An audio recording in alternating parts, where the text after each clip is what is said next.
your thoughts on what you saw. The postgame show is brought to you by Meridian Wealth Management. Wealth well managed. Life well lived. This is your home for Arizona basketball. Wildcats Radio 1290.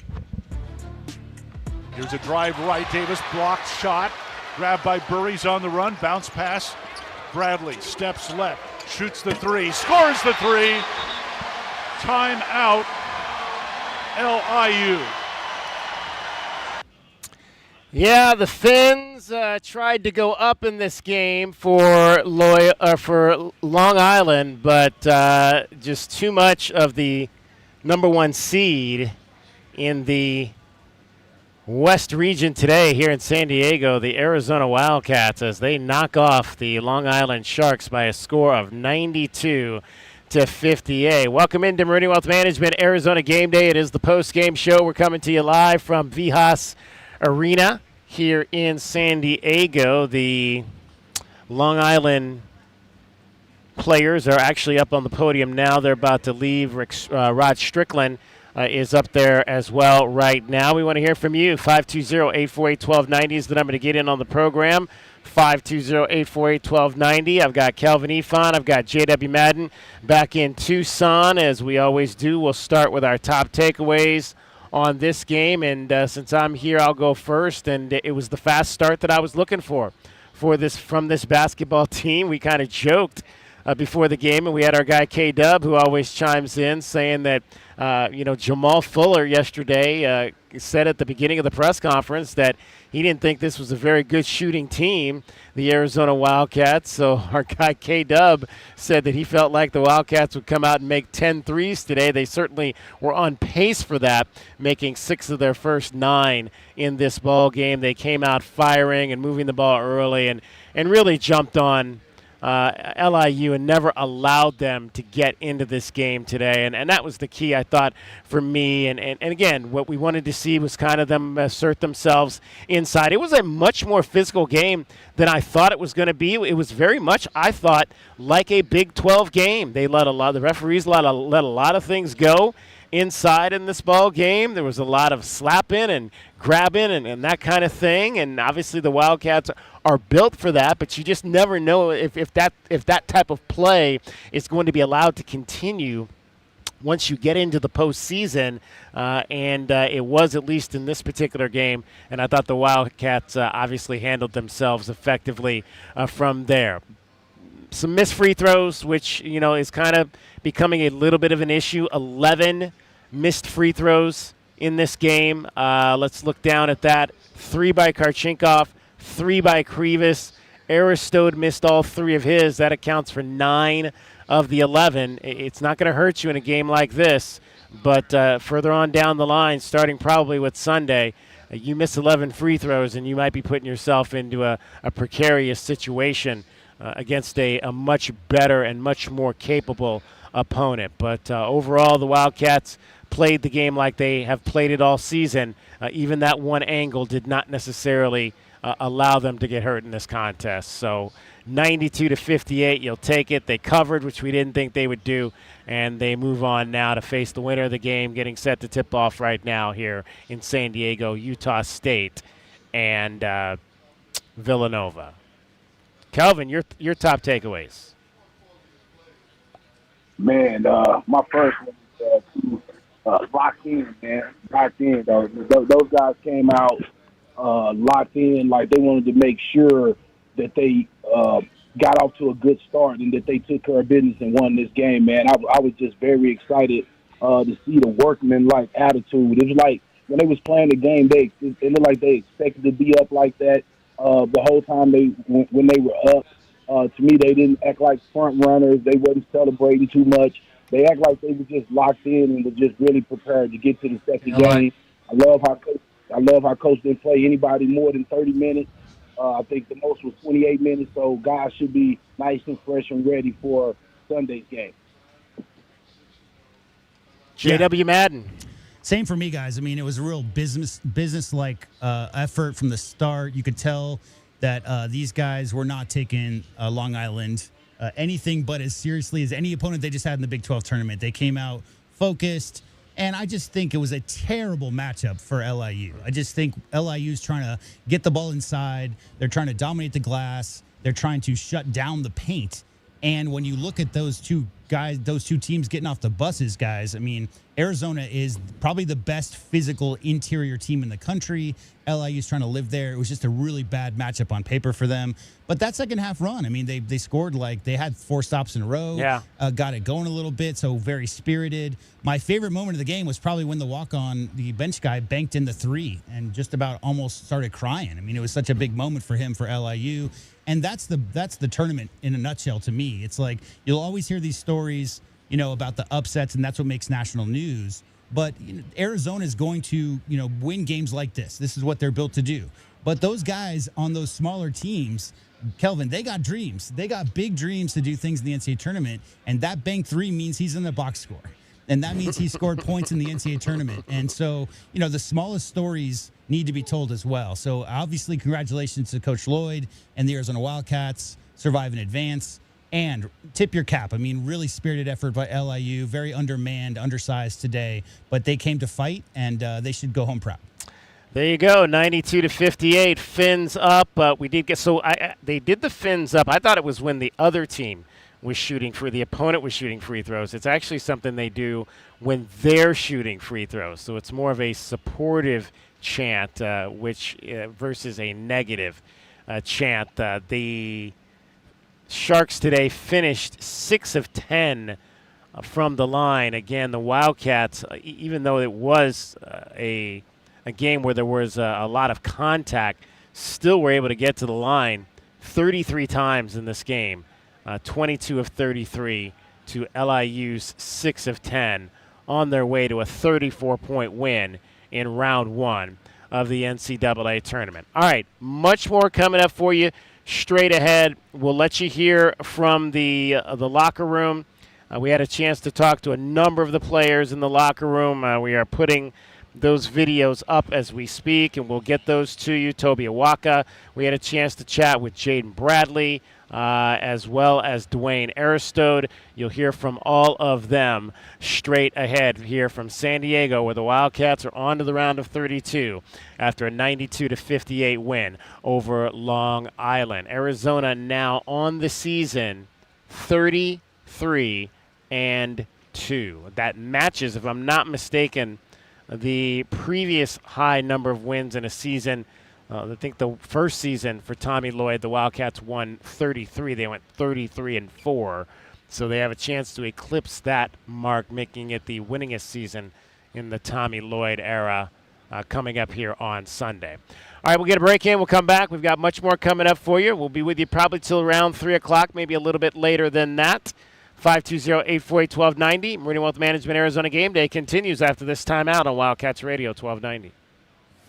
Our Window Depot postgame coverage is just getting started. This is Meridian Wealth Management Arizona Game Day. The postgame show is brought to you by Advantage Air and Mechanical, Cactus Auto Company, Casino del Sol, Done Right Services, Drain Masters, First Chiropractic, Idaho Central Credit Union, Jack Furrier Tire and Auto Care, Picture Rocks Cooling, Heating and Plumbing, Royal GMC, Buick and Cadillac, Royal Kia, Royal Jaguar Land Rover, The Window Depot, Bear Down Roofing, Dorado Rock, Essential Pest Control, Goodfellas AC, Hughes Federal Credit Union, Factory Direct Mattress, Johnson Manley Company, and by Meridian Wealth Management. Wealth well managed, life well lived. Do you often worry you left your garage door open? With the LiftMaster Garage Door Opener powered by MyQ, you'll never worry again. You can control, secure, and monitor your garage from your smartphone anytime from anywhere through the MyQ.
deals. The right service, the right product, the right price.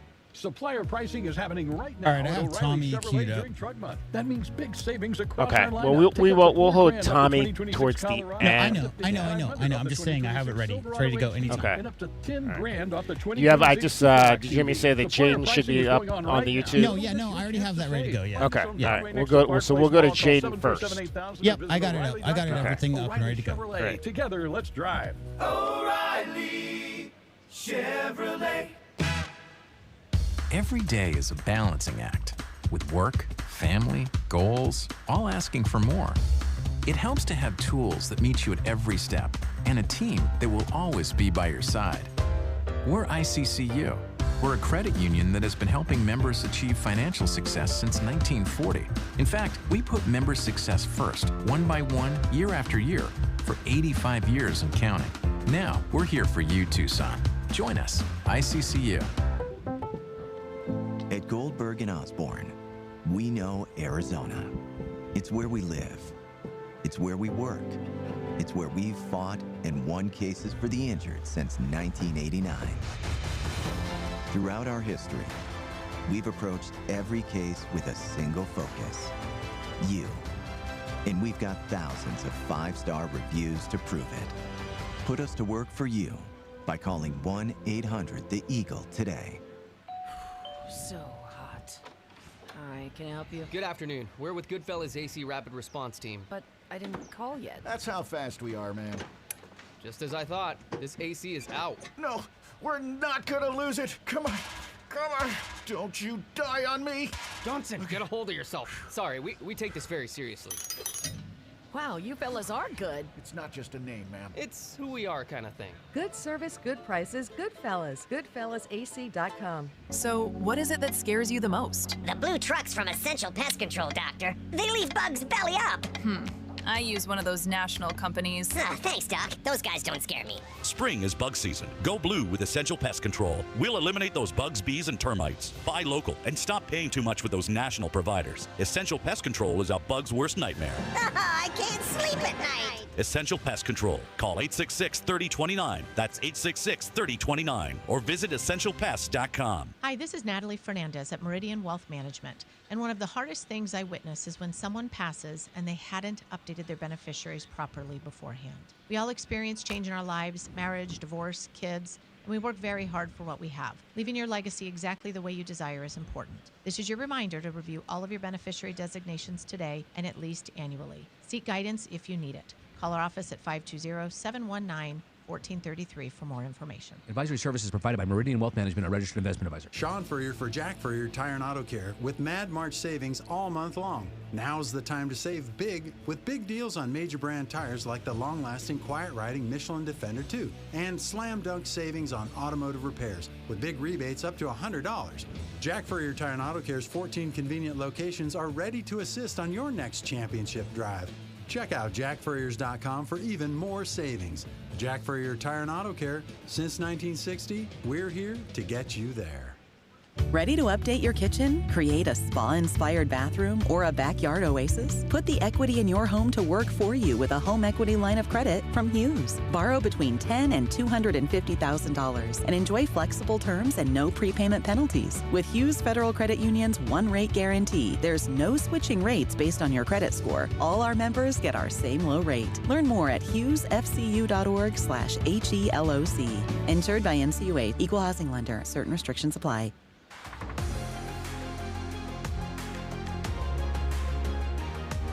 A Window Depot coverage of the Wildcats rolls on. This is the Meridian Wealth Management Arizona Game Day postgame show on Wildcats Radio 1290. Now, back to your hosts, David Kelly, the captain Kelvin Yvonne, and J.W. Madden. Corner wide open, Goings for three, off the front of the rim, no good. Rebound tipped off. Kharchenkov, lead pass down to Bradley, layup good. 6-0 Arizona. Couldn't be a better start for Arizona. Take that defensive rebound and run it, Jaden Bradley. Yeah, the Wildcats really jumped out quickly on Long Island today on their way to a 92-50 win in the first round of the NCAA Tournament. Welcome back. I'm David Kelly coming to you from Vijas Arena in San Diego. J.W. Madden back in studio along with Kelvin Ifan. Wildcats quickly built a 19-6 lead in this game, forced a quick timeout as they were able to get up 15-4 right off the bat. They jumped out, scored the first 6 points of the ball game. Peat, Ivan Kharchenkov, and Jaden Bradley. And then the three-point parade would start. Brayden Burries hit a pair, and Jaden Bradley hit a couple as well. On their way to finishing 6 of 13, they would start 6 of 9 from three-point land in this ball game. Again, 92-58, the final score today. Kelvin, what did you see early in terms of how they were able to get those clean looks from three-point land? Well, what I seen was that they went inside early and they got the ball to Kharchenkov, to Krevis, Krevis early on the inside, and so now they have to help and try to double and try to get as many bodies as they can into the paint, and that opens up the outside. And we knock down shots early, man. I mean, if I'm a coach watching this game and seeing Arizona go 6 for 10 in the first half, I'm sitting there thinking, what can we do?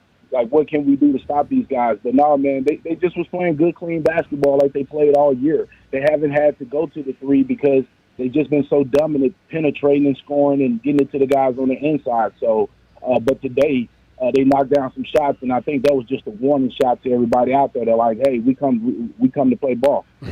I just think it's very simple as you take what the defense gives you. I mean, that's what we talk about all year. And look, man, if you're undersized at every single position, if your defensive philosophy for the Sharks is to take away the paint, that's literally their whole stated goal is to take away the paint, how the hell are you going to do that when you're outsized at center by 7 inches? Yeah, it's difficult to do that.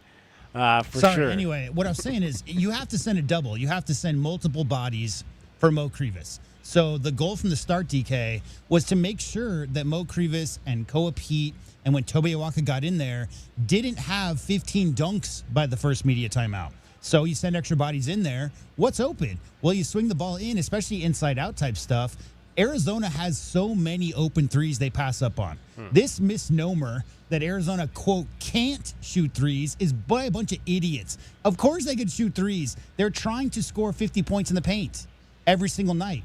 The only teams that you're gonna see them shoot a lot of threes against, DK, are teams that can match up with the personnel of Arizona's front court. So if you can go one-on-one, Kelvin, if you can stand up, Mo, if you got a 7'1" guy who weighs 260, who can somewhat handle Mo Krevis by himself, then you're going to see more open threes. Like, that's just how it works. Today, they were just shooting them out of that packed-in Sean Miller-style defense that they were running. They were trying to make sure they didn't get any easy looks at the rim, and that's where the three-pointers come from. So it's not a matter of their game plan going in being, let's shoot more threes. It's a matter of shooting them out of that paint zone, getting those guys out of the paint so that they can then go in and get more dunks. So it's you get 5 bodies in the paint, we shoot threes. You got, you're out here guarding us. We can go back door and get a dunk from Peat. It's just that simple.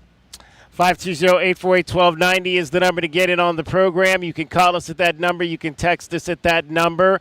If you weren't with us earlier, we got some text after the game began about the broadcast, and I just want to remind everybody that we cannot stream these games during the postseason as we did during the regular season. However, you can still listen to the local broadcast. You just need to download the Varsity app.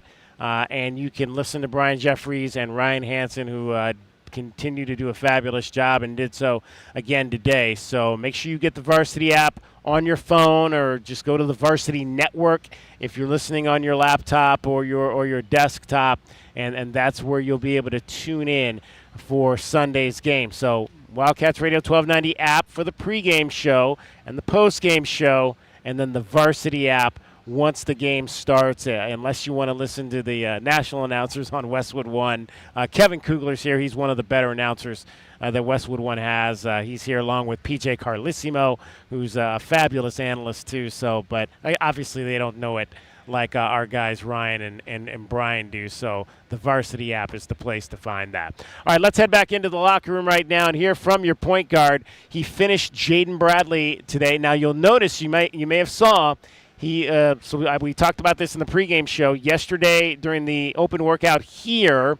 He was not wearing anything at all on the hand again, and that was not the way that it works in the first round. Is they actually had a real practice somewhere else behind closed doors, and then they come here for the open practice, which is really a glorified shoot around. Although they did run some drills, as we talked about yesterday, they ran some post up drills and some rebounding drills and that kind of thing. But nothing to the depth that they probably were doing in their actual real practice. Think about the idea of like the LIU play-by-play man, Philip Constantino, right? You asked him about what the shoot around was like for them yesterday in the walkthrough. And his response was, man, there's so many media here and fans watching us shoot. We loved it. The players loved it. And then you go to the other side, the other locker room. It's like, yeah, we were number 1 in the nation for 9 straight weeks. We're sick of media asking us questions. Like, there's such a different, view. It's a perspective change when you're talking about a school that doesn't get that necessarily get the national media attention. So the walkthrough for some teams is not equal to others prior to NCAA tournament games, DK. Well, not at all. That's why, like I said, a lot of the teams that were here yesterday brought their band and their cheerleaders and made it a very pomp and circumstance kind of thing. The pride of Arizona and our Palm line, along with our cheerleaders, were in the house today, and it was great to see them. A very partisan Arizona crowd here. For sure, had a chance to catch up with our friend Nancy Harris from the Beach Cats prior to the ball game. She got me a little present that I'll show it to you coming up here. I have to unwrap it still. I've not unwrapped it yet, but it's always great to break bread with our Wildcat brethren when we're on the road. All right, Jaden Bradley today, 3 of 5 from the field, 1 of 2 from 3, that one you heard early. Finished the game with 7 points, had 5 rebounds and 4 assists, also had 3 steals. So really filled it up in a lot of different categories, but wasn't necessarily needed. I mean, this game was to the T what we had seen all season long in a lot of these games against the mid-majors and the smaller schools, where Jaden was more of a facilitator than a guy who was actually out there looking to score a whole bunch. So no surprise there. But let's hear from the captain after the game on how he felt out there and how he felt the team played out there.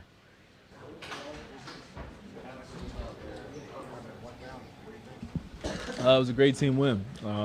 Came out with energy, swag. Everybody had it going. Defensively, we were locked in, so that kind of helped us. What do you say about the freshmen? They're amazing. I seen it tonight. Brayden doing his thing, Cole doing his thing. Avon's a jack of all trades. He can do everything on the court. Even CD. I seen CD, Dwayne. Our freshmen were very talented. What did you feel like was the key to the fast start? I feel like defense, energy. Coach talked about punching first, hitting first, and I feel like it felt like a home game out there. The fans brought the energy, so we appreciate that. And defensively, we're just getting stops. How did the wrist feel? It was good. Yeah, no problems. Yeah. The fact that LIU didn't shoot any free throws until the second half says how controlled you guys played. For sure. Coach Ken had to scout this game, and that was one of his key things. Keep him off the free throw line, keep him out of transition. So we did a great job of playing clean and trying not to get him to the free throw line. They were kind of questioning your guys' three-point ability yesterday. Was it rewarding to go out there and hit 6 of 9 in the first half? Man, they got to take away something. Our paint, we're so dominant in the paint. With our high-low, they got to shrink out the corners, and we got great shooters, and so they got to give us the threes, and we're confident enough to hit them, and we got our insurance and policy with Tobe down there rebounding Big Mo, so we're confident in hitting threes. Did it feel like a Big 12 game? They let a lot of stuff go down there today. We were used to the Big 12, that kind of physicality, so either way the refs call it, we're going to adjust, and if they don't call the fouls inside, that's to our advantage. So. JB, you were saying the wrist felt a little different last week. Did you practice on it this week? Did you get used to it? Or yeah, it's my finger. It's not my wrist. It's my finger. So J-Rock, we did some treatment and stuff on that. Taped it up. Just give us some support. So it's good. anything different handling or, using that to push off or whatever? Nah, it's all good. Yeah, it's all good. How was it to see CD get the dunk like that and kind of excited? Man, CD's, he's excellent. Every day in practice, the things that he did today, he does that every day in practice. I mean, you can ask Big Mo. He's blocking shots. He's down there rebounding. He's dunking. He's very, very talented. And I'm just excited. Like 10 seconds. People got see a little bit of spurt of that today. Did you see Mo's behind the back pass? Nah, Mo was out there. Jokic, he had the tip pass behind the back. Mo, he could do everything on the court. All right, that's Jaden Bradley after the ball game. Wildcats win it 92-58. C.D. Gay got in late, 4 points, 2 for 2, had the dunk, also had a couple of rebounds, a couple of blocked shots. I mean, that's a pretty active 7 minutes for C.D. off the bench. Yeah, he's aggressive, man. He's talented. You can tell that he goes against some real good guys every day. So I don't think he's going to be intimidated with too many people when he get in the game when his big brothers are named Owaka and Creevy. Yeah, I mean, come on. When was the last time CD was in a game where, he was 5 inches taller than the next guy on the other opponent, right? I mean, because you think about the front lines that the Big 12 throws at you. So CD got in there, DK, and all of a sudden he could see over the top of everything. But back to Mo, I mean, Kelvin, we've seen a lot of, progress in Moteus Crevis's game since he stepped on campus. Came in very promising offensively, really nice touch around the rim from day one. His defensive improvements have been great. But our guy Doug texted during the game, and he said Mo Crevis has the 2 best assists of the season, both in this game. Like the tip pass to Koa was outrageous, and then the behind the back. I mean, that's some next level stuff. So really great to see Moteus Crevis. We know he's got those skills, Kelvin, but showing it off in the big dance it was so great. Well, he was copycatting his fellow countryman Sabonis. That's what that was. Oh yeah. Yeah. He watched some film. He knows what's up. Yeah, I missed the tip pass, but I did see the behind-the-back pass. We'll hear from him as well coming up a little bit later on that. 520-848-1290 is the number to get in on the program. We're out here at Vejas Arena in San Diego. It is Meridian Wealth Management Arizona Game Day after a 92-58 win over Long Island. Still to come, we will pick a Window Depot Glass Cleaner of the Game. Some candidates for that. That are very well deserving. We will recap our keys to the game, what we thought the Wildcats needed to do to get this win today over Long Island, as well as we'll find out if anybody beat the book on this contest. The Wildcats did cover that 30.5. Who picked them to do so? Meridian Wealth Management, Arizona Game Day. Get in on it. 520-848-1290. Chime in on our Twitter page, Wildcats 1290. Or Facebook is Wildcats Radio 1290. And, of course, download the Wildcats Radio 1290 app. J-Dub and Kelvin in Tucson. I'm David Kelly out here in San Diego. You're listening to Wildcats Radio 1290. Ready to score a new vehicle? Whether you are looking for a new car, truck, or electric vehicle, at Royal Kia, we know exactly what you want. A quality vehicle at a great price and to be treated fairly. We stand by our transparent online pricing, offer a 72-hour buyback guarantee, and you work with our no-pressure, non-commissioned sales staff. Royal Kia, the dealership that's different. OAC plus tax, title, license, dealer installed options, and $589 doc fee. Royal Kia, Speedway in Columbus, or royalkia.com. My heat and air were in a state of disrepair. Spring is in the air and our warm temperatures are about to turn hot. Now is the time to take advantage of pre-summer savings before the hot summer weather. Picturox Cooling, Heating, and Plumbing is offering 5-year, no-interest financing on the installation of green HVAC systems. OAC. Call now for your free estimate, 520-492-0748, or make your appointment online at picturoxcooling.com. Picturox Cooling, Heating, and Plumbing. The garage is more than a place to park your car. It holds prized possessions, and for most, it's a bustling entryway to the home. That's why LiftMaster designed the first ever opener with a built-in wide-angle camera and two-way audio, so you can see what matters and secure what's inside. Ensure your family and prized possessions are secure with a reliable garage door opener that's built to last and powered by MyQ for smartphone control. The team at Kaiser Garage Doors and Gates are your locally owned LiftMaster professionals. Visit kaisergarage.com to learn more.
Gay the rebound, and he slams it home with the left hand.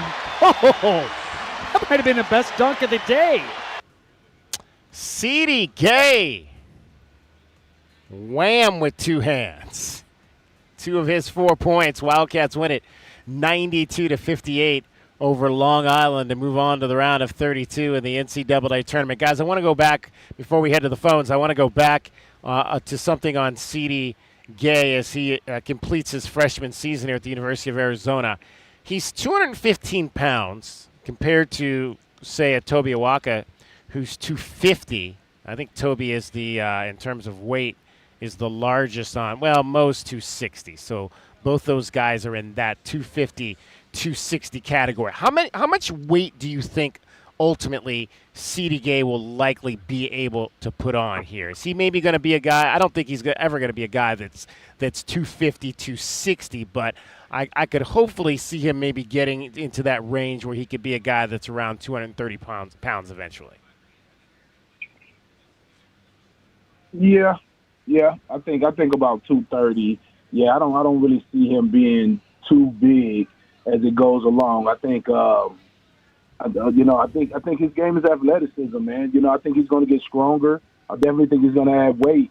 But to me, it's more about getting stronger and getting more experience for him, because he's one of those long, quick off the ground shot blockers that's very mobile.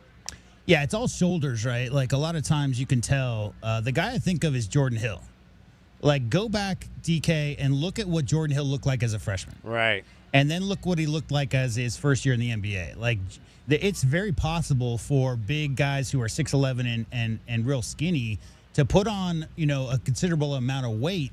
But, Kelvin, there's also guys in the NBA, and like, how much does Kevin Durant weigh? Right? Like, there's some guys who just can't. They just can't. Their metabolism and their musculature, it's really hard to put weight on. But I'll tell you one thing, Kelvin Ifan. I mean, if any weight training regimen in the country can put weight on, I mean, look at this Arizona men's basketball team. So if C.D. Gay just eats the right stuff and listens to those guys, I'm sure he'll be just fine next year and beyond.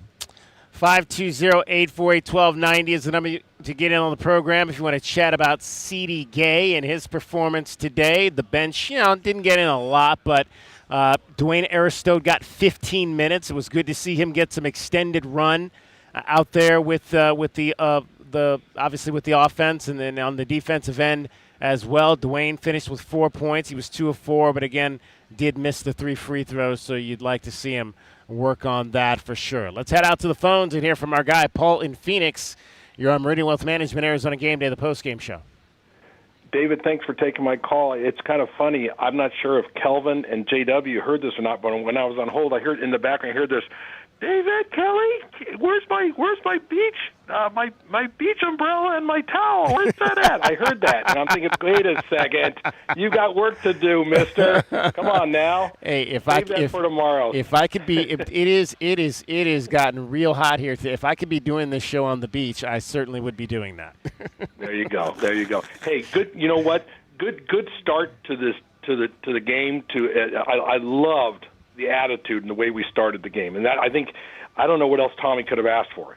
That's probably exactly what he asked for, and there's not really a whole lot to say. I love the post game interview on court with the TNT person when the guys are piling up the towels on the back of Tommy's shoulders, and it's just Tommy's playful attitude with this team, and he's just a big kid. He really is. He's a big kid.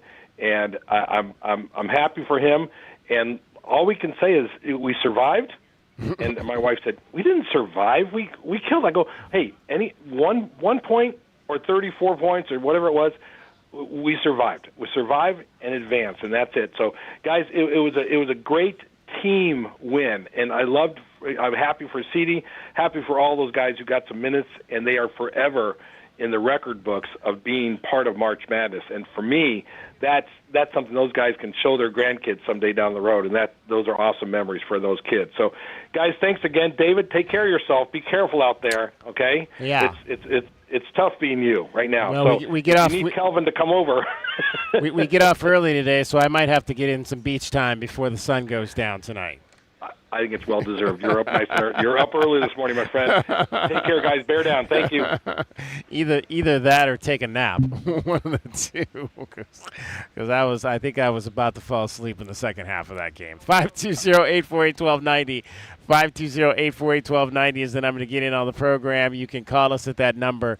You can text us at that number. We've been talking about C.D. Gay and the bigs. So let's hand out our Window Depot glass cleaner of the game today. And obviously you had just one player in double figures, and that was Ivan Kharchenkov finishing the game with 10 rebounds. But Koa had 7. Motias Krivas had 7. Didn't quite get to that double-double I was hoping for him, but not necessarily needed in this game. Toby Awaka had 8 rebounds. I'll start with you, Kelvin. Who do you like today? I have to go with Creed today, man. I just like the presence that he brought. I mean, I could easily win with Awaka as well, but Creed played 21 minutes, 7 rebounds. Awaka played 18 with 8. So that tells you if they would have played, their normal minutes, they would have got, double figures in rebounds. But man, today Creed, man, he just keeps showing how important he is to this team.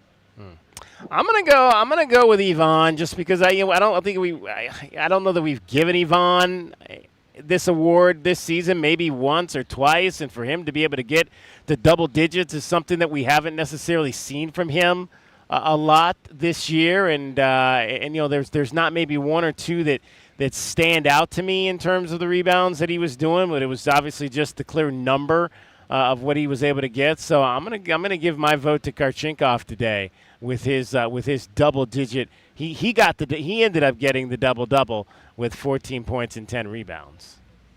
Yeah, I think both can be true. I think Krivas' rebounds, you saw his presence and what it meant when he wasn't on the court, right? And that's when LIU went on a little bit of run, when he wasn't in there protecting the paint. Some of those high-pointed rebounds. But I'll agree with you, DK. I think Kharchenkov for me today, and it's for one simple reason. I think if you look at what the Long Island Sharks are trying to do, they're trying to win the rebounding battle. They're trying to live in the paint offensively. They're trying to deny teams in the paint defensively. That's their strategy. That's the style they've played all year long. Kharchenkov, you have to make sure that those active bodies aren't running around from LIU and getting some of those mid-range and longer rebounds. And to me, that's what Ivan Kharchenkov did today. He did a really good job pursuing the ball. I don't know, Kelvin, how many of those I saw as being late box outs. I mean, not late, but farther out, 8-foot out, 10-foot out box outs. But I think he just had a really good knack for pursuit. So to me, it's Ivan Kharchenkov with his 10 boards today. All right, Ivan Kharchenkov is our Window Depot glass cleaner of the game. 14 points, 10 rebounds. Window Depot, lowest prices, biggest inventory. Shop thewindowdepot.com. Before we go to break, let's head back here to San Diego. Toby Awaka, I had a chance to catch up with him in the locker room after the ball game. Toby today off the bench in 18 minutes, 11 points, 5 of 9 from the field. He did take a 3. He was wide open. He's wide open there. It's because, we don't get to see a lot of the practices, obviously very few, if any. And yesterday in the workout, he took a couple threes when they were going through some of those drills, and I said, okay, it's good to see him kind of working on that 3 because we've seen him take it a couple times in a game, and he had that opportunity in this game where they just left him open out there, and I was like, yeah, bro, take it. This is a game for sure that you could take that 3 and get comfortable with it. Unfortunately, it didn't go in, but I was glad to see him take that 3 in that instance. 11 K-Rock drop, right? I mean, that's what you're going to see. You're going to see drop, and when you see drop, Mo Krivas and Tobe Awaka need to take that shot. You need to take that shot against drop because why? Because they're trying to do all their damage in the paint. So if you're playing drop coverage, those guys, DK, are practicing that shot mostly because of the drop in college, but secondarily, it's because they're going to be required at the next level to be able to consistently knock down 15 to 22-foot jump shots. That's what bigs are asked to do in modern basketball. So it's good, Kelvin, that those two guys are out there. But as far as I'm concerned, 1 per game or 1 every 2 or 3 games is enough because they're so dominant in the paint. So the more threes they take out there, DK, the less dunks they're having right at the rim. You want to keep the defense honest, Kelvin, by shooting those threes, but not get three happy and hunt them. Yeah, no, you don't want them to get three happy, but as both of you guys said, when they're open, man, you might as well take a look at it. And every now and then, especially when you're winning like that, it's good to take one here and there. But, I like them to continue doing that handoff or that pass and go set that screen and roll, because that's what the other teams want. They want them shooting threes. But, again, if they're wide open like that, they put it into practice, they should take the shot. Wildcats won the battle of the boards today by 21, 52-31 over Long Island. Let's hear from Toby Awaka after a 92-58 win over Long Island. Falls to us. I don't have a preference whatsoever. If we have to play against, the Lakers, I will. So. But being an East Coast guy, how much did you see a lot of Villanova basketball when you were growing up? Yeah, I mean, it was definitely a storied program coming up. Championships, I believe. So yeah, we know that they're a storied program with a lot of history, great culture. So we'll be ready. How physical did it get down there in the paint? It definitely did get physical. I mean, those guys are tough. They didn't back down, and kudos to them for the way that they're coached and the way that Coach Strickland runs their program. They didn't back down. They brought the fight to us, and they didn't make it easy. Do you think it was going to be any different in terms now that you're in the NCAA tournament, where maybe they wouldn't let play go like they've had in the Big 12? Nah, I wasn't really thinking about it at all. I was just thinking, just play hard and do what I do, really. What do you think of Mo's behind the back pass? That's Mo. I mean, he's super skilled. It might not be something that he shows all the time, but he's definitely capable of doing it. And, it's just a credit to the type of player that he is. What did you think just kind of the fast start that allowed you guys maybe to get some of those early threes? Yeah, I think it was just, our defense turning into offense, protecting the paint, knowing that they want to get to the paint. They're, a real strong paint-oriented team. So, yeah, I think it was just us turning defense into the offense, and obviously we have great shot makers as well. How aware were you guys of some of the, the difficult things that happened yesterday with the one seeds like Duke being pressed by Siena and Michigan, only up a few points early in the second half against Howard? We didn't really think about it too much. Obviously we recognized it, but we were kind of just focused on what we do and who we are as a program. All right, that was Toby Awaka after the contest. Again, 11 points, 8 rebounds for Toby as the Wildcats get the win here today, 92-58. It is Meridian Wealth Management, Arizona Game Day. Let's get another break in here. We'll come back. Still to come, we'll hear from Tommy Lloyd up on the dais, what the head coach had to say a little bit later. Also, I believe Brayden Burries and Peat we're also in the interview room. We'll hear from them. We will also check in back in the locker room as well for more interviews. 92-58. Want to hear from you as well. 520-848-1290 is the number to get in on the program. Our friend Amy Burton checks in as well. She says, I agree with you all. Yvonne is my vote. My vote is for Yvonne. Not that you asked. We always like to ask you, Amy. We always like to hear what you have to say. Amy signing off on Yvonne as the Window Depot glass cleaner of the game. Kelvin Yvonne is here. JW Madden. I'm David Kelly from San Diego at Vias Arena. You're listening to Wildcats Radio 1290. Our Window Depot postgame coverage is just getting started. This is Meridian Wealth Management Arizona Game Day. The postgame show is brought to you by Advantage Air Mechanical, Cactus Auto Company, Casino del Sol, Done Right Services, Drain Masters, First Chiropractic, Idaho Central Credit Union, Jack Furrier Tire and Auto Care, Picture Rocks Cooling, Heating and Plumbing, Royal GMC, Buick and Cadillac, Royal Kia, Royal Jaguar Land Rover, The Window Depot, Bear Down Roofing, Dorado Rock, Essential Pest Control, Goodfellas AC, Hughes Federal Credit Union, Factory Direct Mattress, Johnson Manley Company, and by Meridian Wealth Management. Wealth well managed, life well lived. Wildcats Radio 1290 Studios are brought to you by ICCU at ICCU.com. KCUB Tucson, a Cumulus media station. Are you planning a home renovation? Getting quotes on windows, doors, cabinets, countertops, or flooring? Before you commit, visit the Window Depot and make sure you're not overpaying. The Window Depot is your one-stop shop for top quality products at the lowest prices. We're locally owned and operated with no installers and no middlemen, so you save big. Perfect for DIYers, contractors, and homeowners. Visit a location near you or shop online at thewindowdepot.com. The Window Depot, more than a window store. Prepare yourself. Something extraordinary is about to break loose right in the center of town. Get ready for Casino del Sol. Bigger, brighter, bolder. We are where excitement doesn't just rise, it erupts. We are where fun doesn't just elevate, it takes flight. We aren't just a casino. We are the beginning of a new era. We are Casino del Sol, an enterprise of the Pascua Yaqui tribe.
has you covered. Breathing healthy air and having reliable air conditioning is important. If you or someone you know is in need of air conditioning services or a new system installation, we are here to help. Advantage Air Mechanical, 792-9400, AZROC 214570.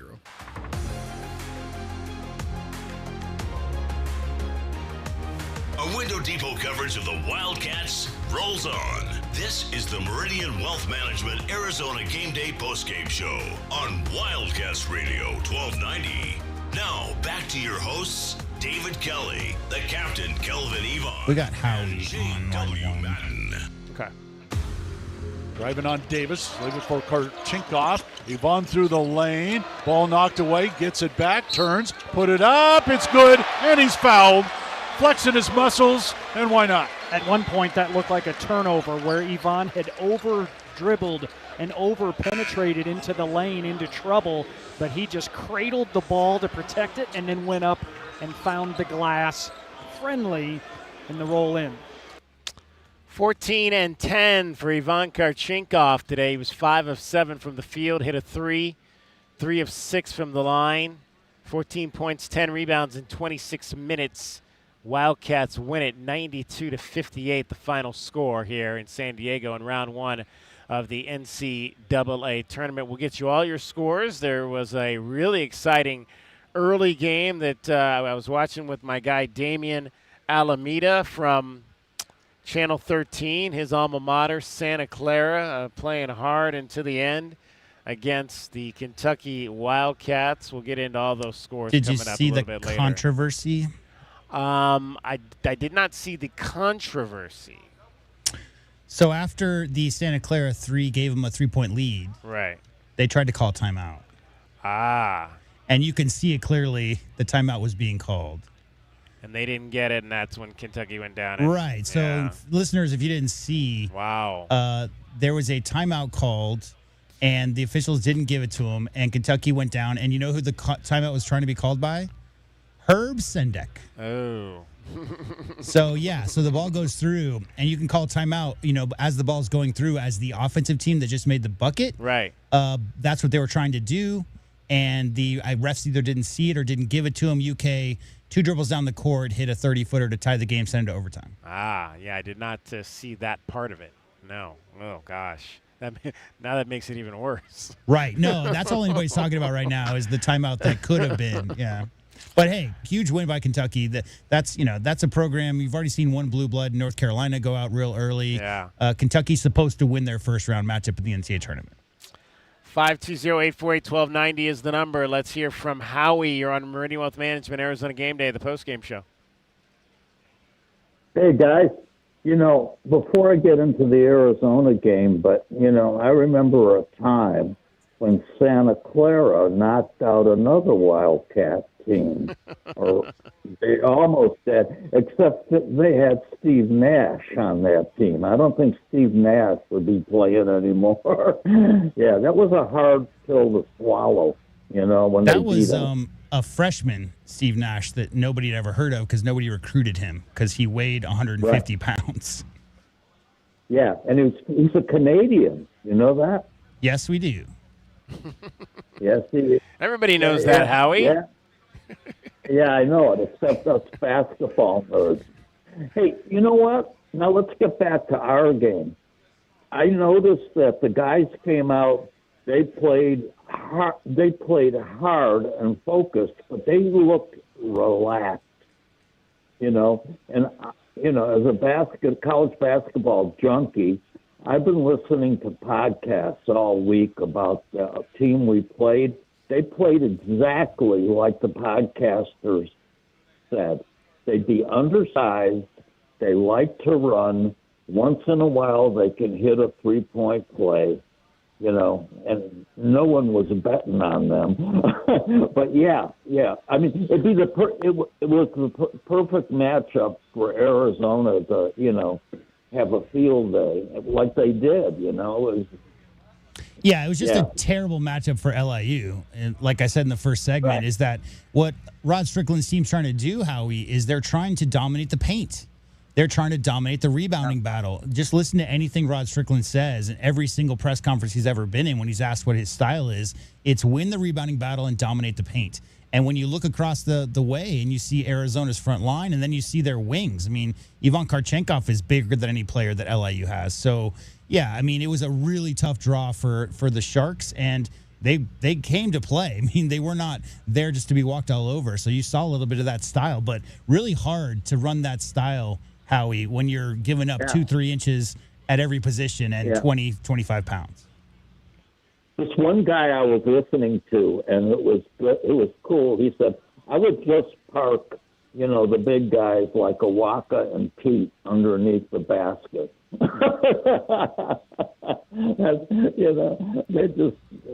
don't have the,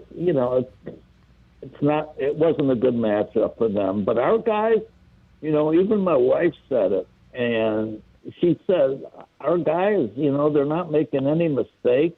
They're looking good. They're looking relaxed. It's pretty good. Well, I would hope. I mean, again, there's a lot of veterans on this team, and these freshmen, again, they've seemed poised the whole season, Howie. So, I would hope that they're. I mean, I didn't see anybody that appeared to be nervous at all out there today. I think it's a very interesting. We haven't really talked about this, but think about this: the combination of having many players who are playing in their last NCAA tournament. Now, they may be freshmen, they may be seniors, but there's quite a few players on this roster who are not going to see an NCAA tournament in 2027. There's also how many players in this rotation who've never played in the NCAA tournament or had no large role in a game they did play. So that would be like guys like Deli and Tobe, but the freshmen haven't played in it. So there's desperation, but there's also, it's a fresh take because they haven't been there before. And another thing, I mean, how many times has Charles Barkley picked us to win the whole thing, and we've lost to teams that seem like they didn't have as good as players? I mean, this time they came out and they filled the bill. You know what I'm saying? Well, it's because those teams that lost were imperfect, right? They either had point guards who couldn't shoot or big guys who couldn't score down low or any combination of those things. So I think comparing this 25-26 Arizona men's basketball team to any of the previous teams, including the four that have played for Coach Lloyd, is a little disingenuous because this year's team is just built different. They have answers at every single position. So the issue is if you're a team like Buffalo, what you do is you pull DeAndre Ayton away from the basket and then you slash and dunk right at the rim, and then you win by 10 points. That happened. If you're Princeton, you methodically take apart a defense that might not be up to par. What teams are going to do that to this year's Arizona men's basketball team? So it's just a different squad, Howie, a different team. They just have answers at every single position. And the best thing about it all is Wisconsin lost. I hate that team. You're not the only Wildcat that hates that team, Howie. I thought that guy, what was his name? Kaminsky, that big center, would never Frank leave Kaminsky. college. Yeah, I thought he'd never.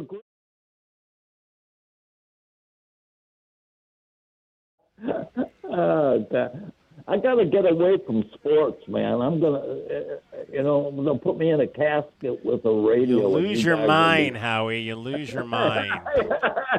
I know it.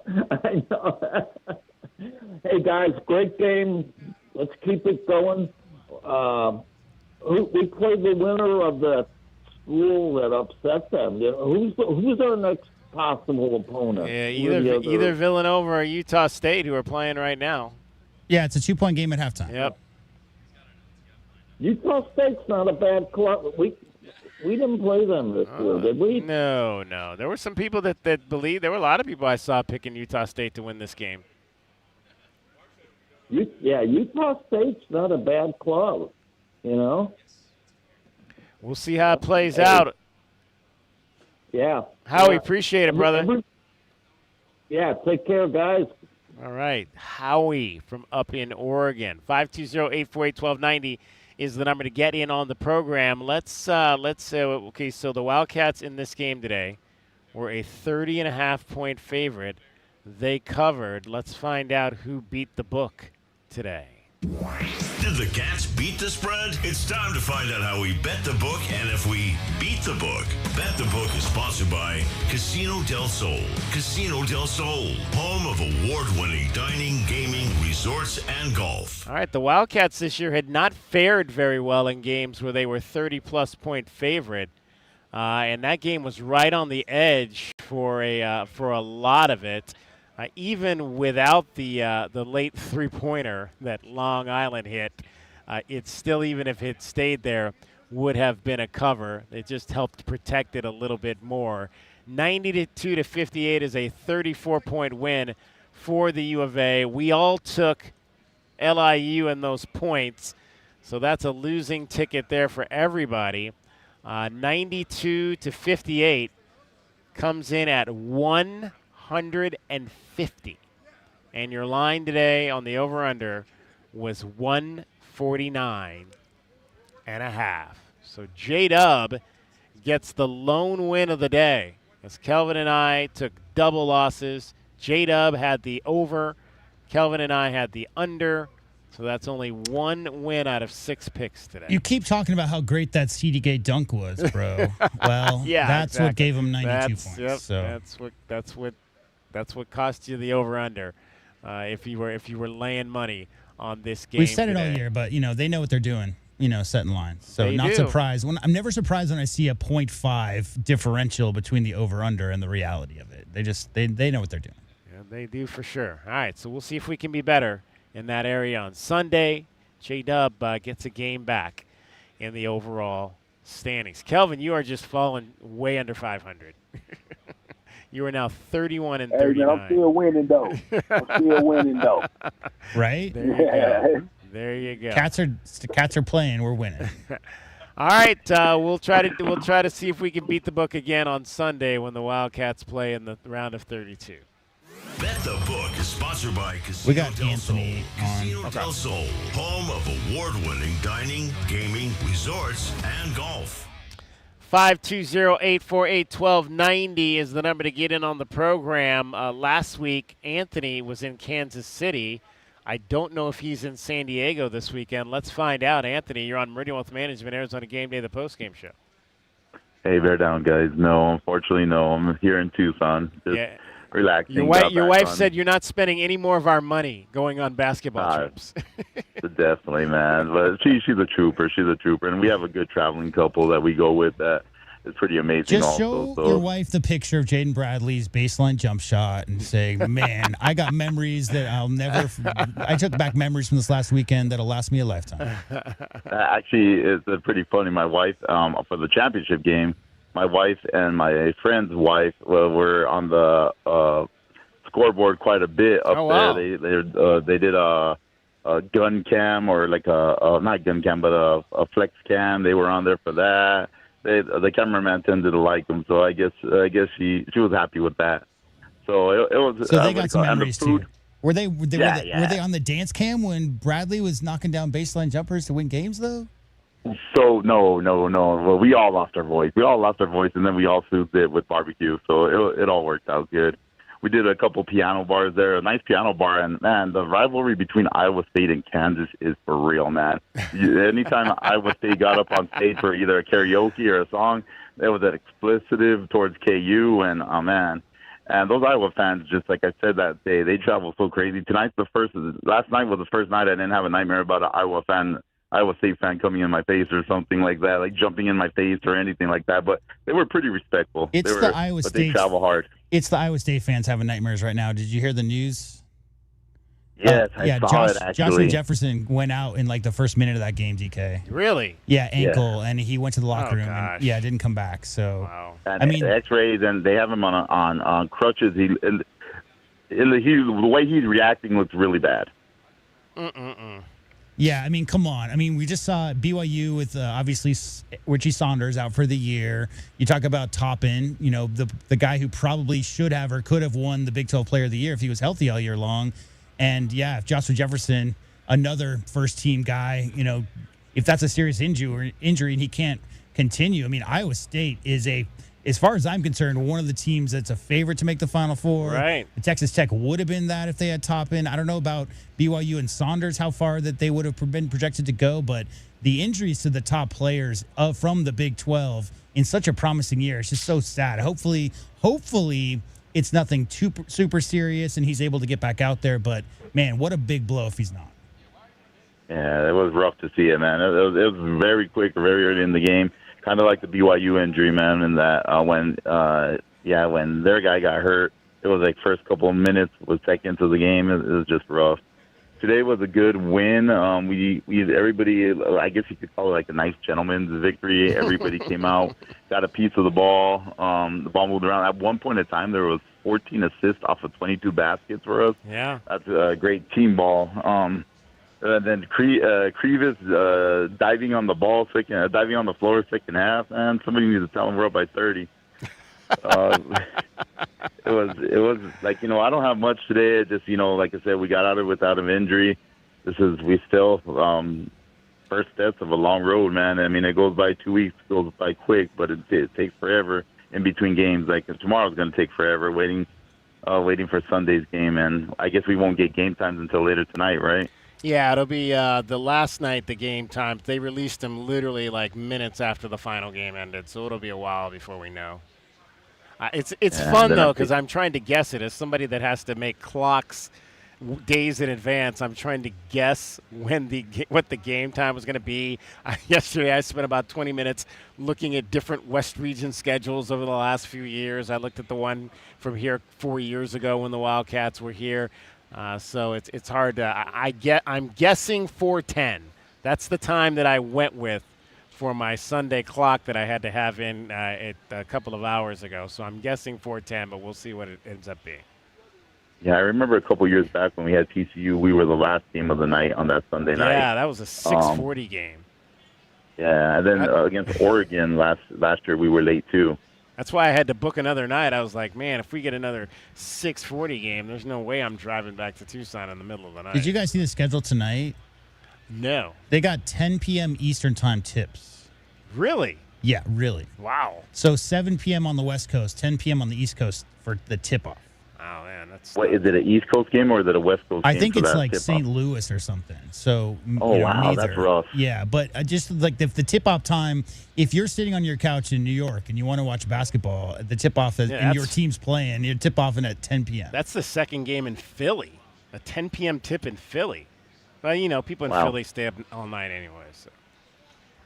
Yeah, I remember in high school, elementary, junior high, I used to love NCAA tournament games that would go late on a Thursday. Just watch it. Just felt good. I remember UCLA got upset one year on a late game. I think it was to Princeton, not Princeton, to Harvard or Yale, one of those. That's because your folks are like, you can stay up as long as there's basketball on.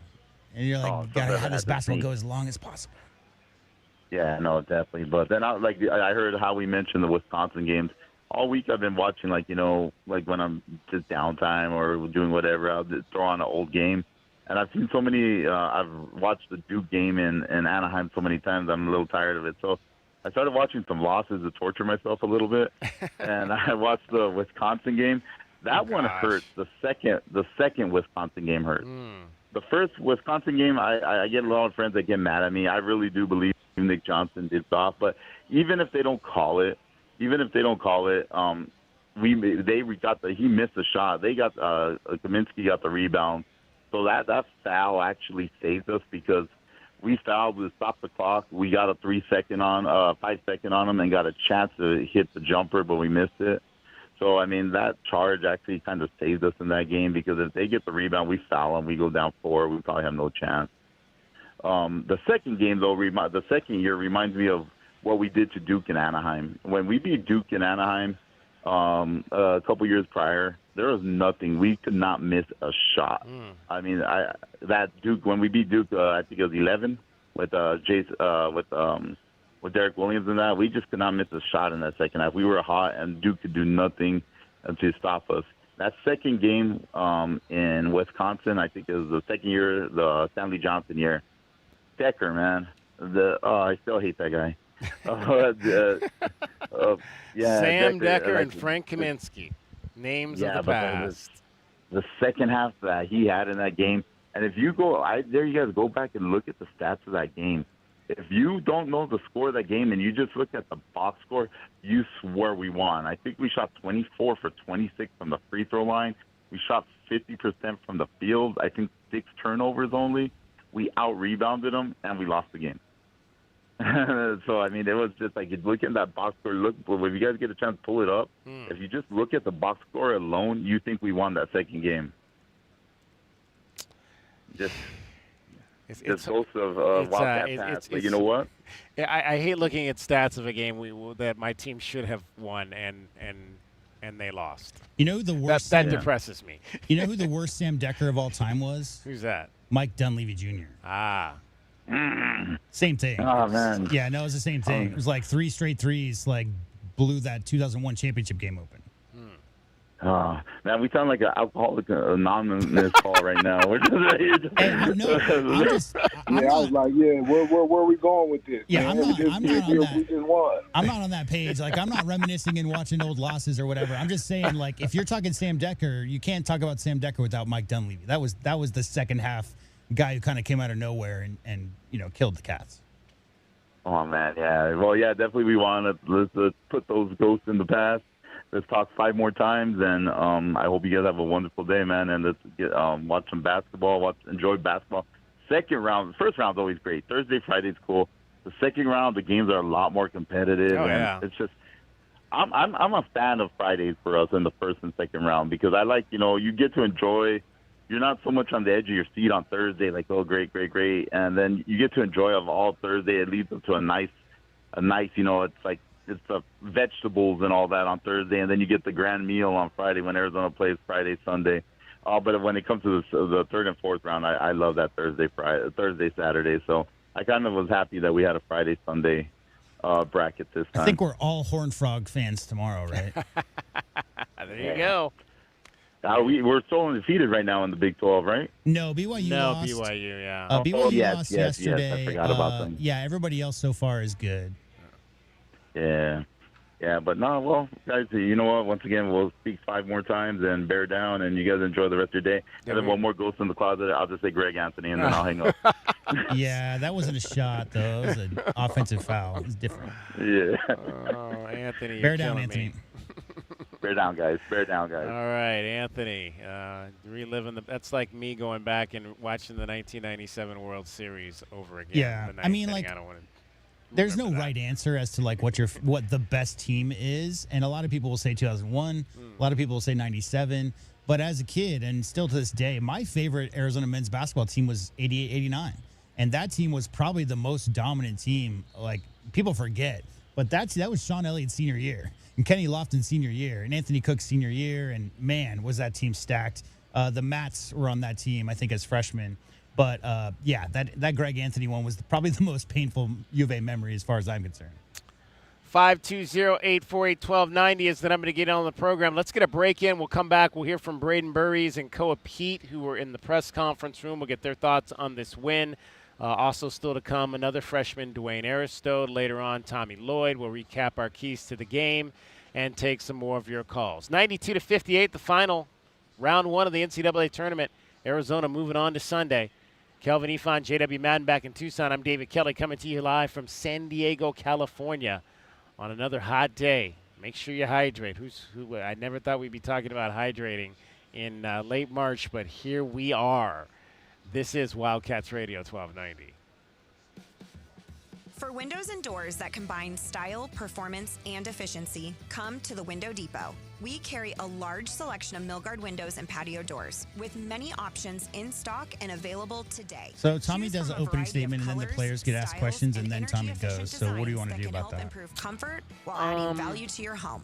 From new builds to window replacements, our team can help you.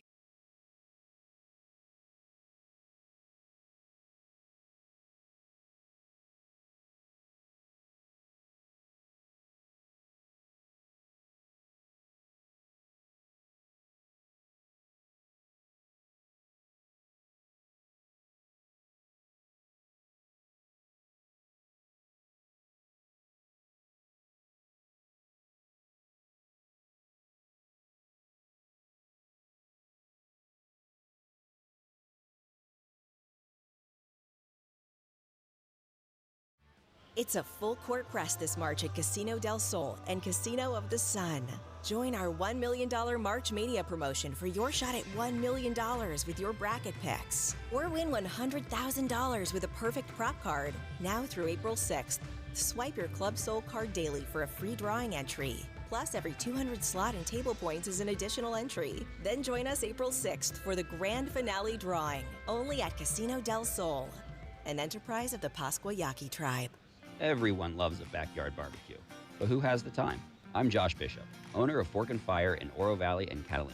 My brother, best friend, and I have been cooking for one another and our neighbors for years, and we still get to live our passion every day at Fork and Fire. In Oro Valley, you'll discover bold, smoky brisket, ribs, pulled pork, and many creative dishes paired with local craft beers on tap and specialty cocktails. Fork and Fire, your neighborhood backyard barbecue, where great food meets good times and strong community. Join us today at Fork and Fire, Oro Valley, and in Catalina. All right, we kept the homeowners warm this winter. Now, let's get ready for summer. It's super tune-up time at Right Way. We'll perform our 42-point Energy Saver tune-up on your air conditioning system for just $79. We'll remove years of dirt, grime, and leaves from your outdoor unit to help your system run more efficiently and reliably, all for only $79. If you have an AC that leaks refrigerant, we'll also include a leak check at no charge. And if you call this week and ask for the early bird special, you can get the entire service for just $59. Call today. If it's worth doing, do it the right way. JT Auto, where customers are family. Trust your vehicle to JT Auto professional and reliable automotive repair and maintenance services. JT Auto is conveniently located off Fort Lowell and Country Club. Open Monday through Friday. JT Auto is a full-service auto shop with satisfaction guaranteed, offering you the best in tires and wheels, auto repair, oil changes, computer diagnostics, suspension and brake service, and heating and AC. Bring your car to JT Auto, where customers are family. 623-7066. That's 623-7066. At Goldberg and Osborne, we know Arizona. It's where we live. It's where we work. It's where we've fought and won cases for the injured since 1989.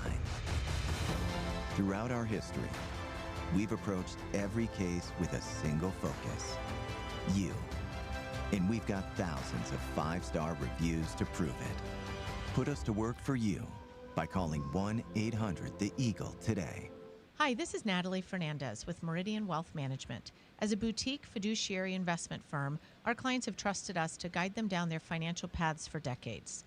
Whether you are an individual or family, business, foundation, or nonprofit, we are committed to your long-term goals and financial futures. We are proud supporters of the Tucson community and all that makes our city so special.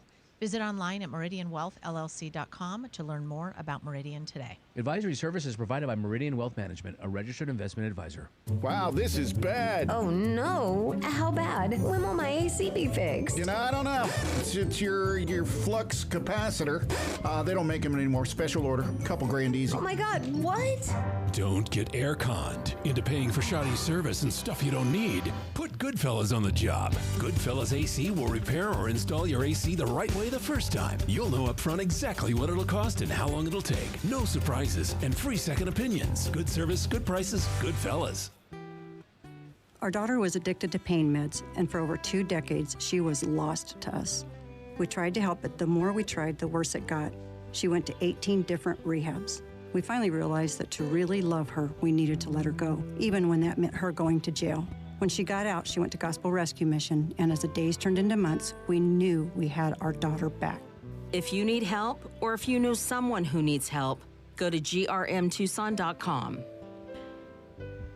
Morning begins in the Rincon foothills. Rocking K, a master planned community and place to call home, offering distinct neighborhoods designed to fit your lifestyle. Explore the outdoors, walk the trails, visit Saguaro National Park. Enjoy community parks and make new friends at Rocking K resident events. Walk to Vail School District's newest campus in Rocking K, Saguaro Creek. 17 model homes, 6 quality builders, move-in ready homes available from the 300s. Rocking K, designed by nature, a community by design.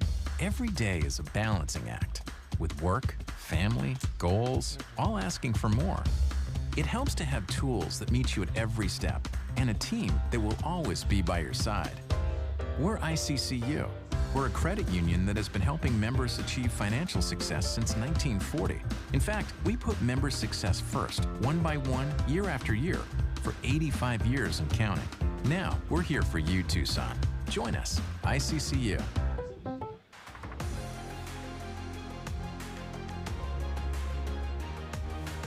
Window Depot coverage of the Wildcats rolls on. This is the Meridian Wealth Management Arizona Game Day postgame show on Wildcats Radio 1290. Now, back to your hosts, David Kelly, the captain, Kelvin Yvonne, and J.W. Madden. To Bradley the other way. Bradley will shake and bake. Throw it out to Burries. Passed up the three, down the lane to the bucket and slam it home. That three-point threat drew the defender to him in just a sweep of the ball through to the right-hand hammer. Burries first man in double figures now with 11. Yeah, that was nice. I mean, we saw a couple of really nice drives by Brayden Burries in this game. Obviously going all the way. There was one just out of the offensive set where he just took it right to the basket and laid it up through some traffic, which we've seen. He's got a tremendous ability to do that. Underlying strength from Brayden Burries. Great to see his aggressiveness tonight. Did you hear Stan? Say again, I'm sorry? Did you hear Stan on the broadcast? Oh, no, I did not. So Stan Van Gundy's like, this Burries kid, he reminds me a lot of Devin Booker. I was like, yeah, that's probably because that's his favorite player. Right. That's who he's trying to model his game after. There you go. You know what else he said, DK, while we're on it? He said that's the best guard prospect in the country. Really? Yeah, that's what Stan Van Gundy said today about Brayden Burries. Because obviously Stan spent the last 35 years of his life in the NBA. So watching Brayden Burries from the sideline, maybe for the first time all year, Stan Van Gundy was very impressed. He said Brayden Burries has to be the best guard prospect in the league. It's interesting. Since you brought that up, I was going to maybe talk about this eventually, but since you brought it up, I was watching a podcast recently. There's a lot of folks out there that work with scouting services and things of that are doing podcasts, and one of them was breaking down Burries' game. And the thing he kind of said is he's got obviously the skill level to play at the NBA in the NBA, but he's kind of like a lot of other guards that are in the NBA. There's nothing really that stands out about him. Like it's almost like it reminded me of something I once heard from Fred Harvey when we were talking track, and he said, "Yeah, there's 20 high school seniors that can run 10-2." It was kind of like that. Like there's many guys that have the skill set of a Brayden Burries, but what's going to make him stand out once he gets to that next level? Well, I disagree completely. I don't think there's a lot of guards that have a skill set of Brayden Burries. I think right now he's already a 3-level guy, and not a lot of guys in the NBA can say that. The thing that makes him special right now, DK, is look at his face. Does he get up or down? Is the moment too big? Is he like shocked by the size of guys when he's going in the lane? That dude, Kelvin Yvonne, Brayden Burries, acts like a guy who's his mid-20s who's been around the NBA a few times. Like he acts like he's already seen it all. That's the demeanor he plays with. That's what makes him so special, compounded with his skill set. And obviously the countless hours of time he's put in. I will say this, guys. D-Book was the 13th pick in the draft. Stanley Johnson was the 8th pick in the draft. And that's a small forward, shooting guard. But Devin Booker was not the star of the UK when he was there. That was Karl Anthony Towns, right? Cat was the star of UK when Booker was there for his one season. So, yeah, I think there's a lot of similarities in that. Let's check back in 10 years, David Kelly, and talk about Brayden Burries and his production in the NBA, because he fits the bill for the perfect modern shooting guard who can score from all three levels, but isn't forcing it, isn't trying to get up 20 shots every game. Guys who take what the defense gives them in the modern NBA, the GMs are just lining up to draft guys like that. Kelvin, your thoughts on that? Yeah, no, man. As I saw him in high school, and I always say if a guy gets to play like he played in high school, he get a chance to show, how special he is, man. And I just think that he's just playing at an all-time high as far as confidence is concerned. I think he's not very flashy, but who cares? I care about how effective you are, and I think he's a guy that has proven night in and night out that he can be responsible for putting points on the board for his team and doing all the other little defensive and passing the ball. I mean, when you're able to show that you can be a part of a team that goes on a 23-24 game win streak, that in itself tells everybody exactly who you are. He had 18 points in this game tonight to go along with 5 rebounds. Koa Peat had 15 points and 7 boards. Let's hear from the freshman after the game who spoke after. We'll hear first from their head coach. So what we'll do here is, because in the NCAA tournament, the coach, they actually do it the correct way, like it should be done all season for the most part, if the coach and the players are together. The coach gives an opening statement, and then you hear from the players, and then the coach comes back. So right now we're going to hear. Not only that, DK, but the moderators are smart enough to tell the media, direct a question to a specific player. Like, that's a big part of this as well, which is very refreshing, because a lot of times the media just say, for any of the players, and then they just sit there in silence. Yeah, exactly. So we'll hear Tommy Lloyd's opening statement, and then from Brayden and Koa after the game. We will get started with an opening statement from Tommy Lloyd, then we'll go to the student athletes. Well, thanks for being here. Great job by our guys today. You know, I mean, these games are never easy, and you never take them for granted.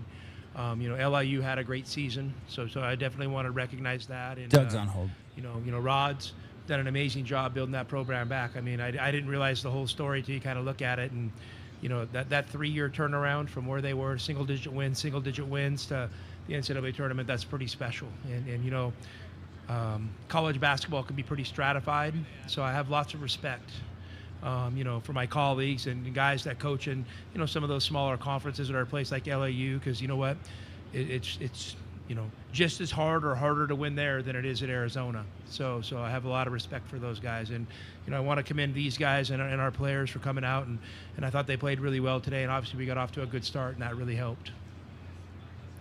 We're going to open it up to the student athletes, and make sure you direct your question to one or the other of the two. All right, we'll start over here. Brian Peterson with AZ Desert Swarm. For Brayden and Koa, just so much has been made about the freshman class this year, and now you get your first opportunity to be in the tournament. How do you feel that this performance went, and just getting the ability to finally get to play in this tournament? Yeah, it was great. You know, we had a good team win today, and I'm just proud of our guys. We came out with, you know, good energy in the beginning of the game, and I thought we sustained that well during the game. And you know, it's special, you know, to share the court with special freshmen like Yvonne, Brayden, and Dwayne and CD for sure. Yeah, kind of like what Koa said, but yeah, just great win. You know, it's a great experience out there, first time, and now I'm just ready to continue to just get better. David Meridian with Camp Student Radio. Brayden, how much did the Big 12 tournament prepare you for the magnitude of March Madness? I think it prepared me, you know, just a one and done scenario, you know, just take one game at a time, you know, be where your feet is, and don't look too far ahead, don't look too far back, just, you know, stay in the present. Jacob Barries with UATV3 Student Media. Koa or Brayden, whoever, what's the mindset after a game like this? How do you move forward in the competition? Just how do you move forward with that mentality? You know, just go watch the game that is about to happen right now. Go prepare for that. Try to rest and recover, and you know, just get ready for Sunday. Haziel Richardson with the Daily Wildcat. Brayden, you got out to a fast start. What would you say that was working for you, and what the defense was giving you? Just being in the right place at the right time. You know, my teammates finding me. You know, so thankful for them, and then just making shots, honestly. Koa, you were a 4-time high school champion in Arizona. Coach Lloyd said yesterday that for the freshmen, he wants you guys to compete like you're about to win another state championship. What does the compete level feel like on this stage compared to, you know, those big stages you've played on before?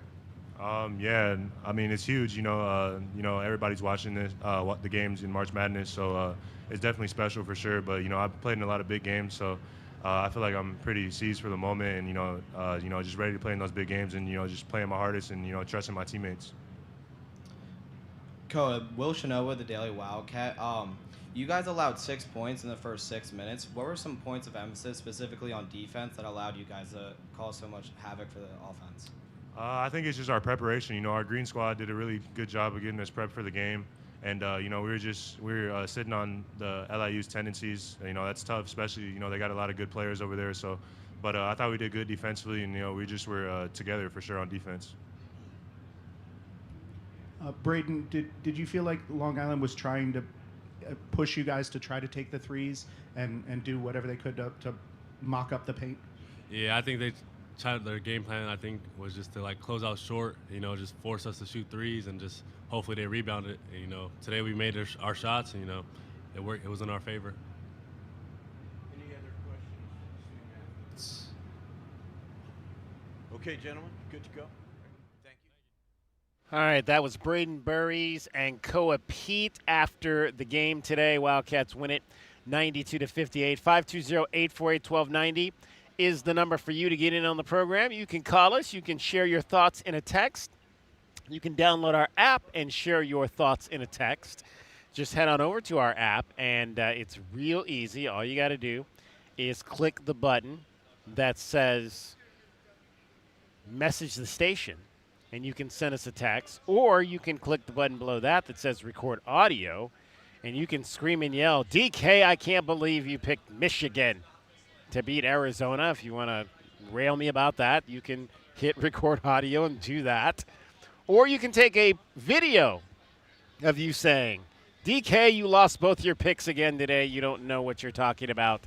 And hit share media and submit the video that way as well. Or you what if somebody wanted to use our app to send us a message about how much they don't like Frank Kaminsky and Anderson Hunt? There you go. Could they do that too? Yeah, you could do that too. You could send us your nightmare memories of Arizona basketball from the past. Think about good things. Don't think about the bad things that have happened in our lives. Yeah, it's tough, man. If you're dwelling on, bad memories from the past, you're not making good memories by living in the present. There you go. Let's hear a guy that knows a lot about the past and has lived it. Doug in Tucson, you're on Meridian Wealth Management, Arizona Game Day. Yes, I have. Thanks, guys. And even though maybe it was a ho-hum win for a lot of people, I'm still not going to go there and fill the airtime with talking about painful losses because I have had enough of that in my life. I don't really need to relive it. I will say that, if any school, any fan base in all of college basketball, maybe all of college sports, should not take for granted an easy first-round win. It's Arizona. We all know that.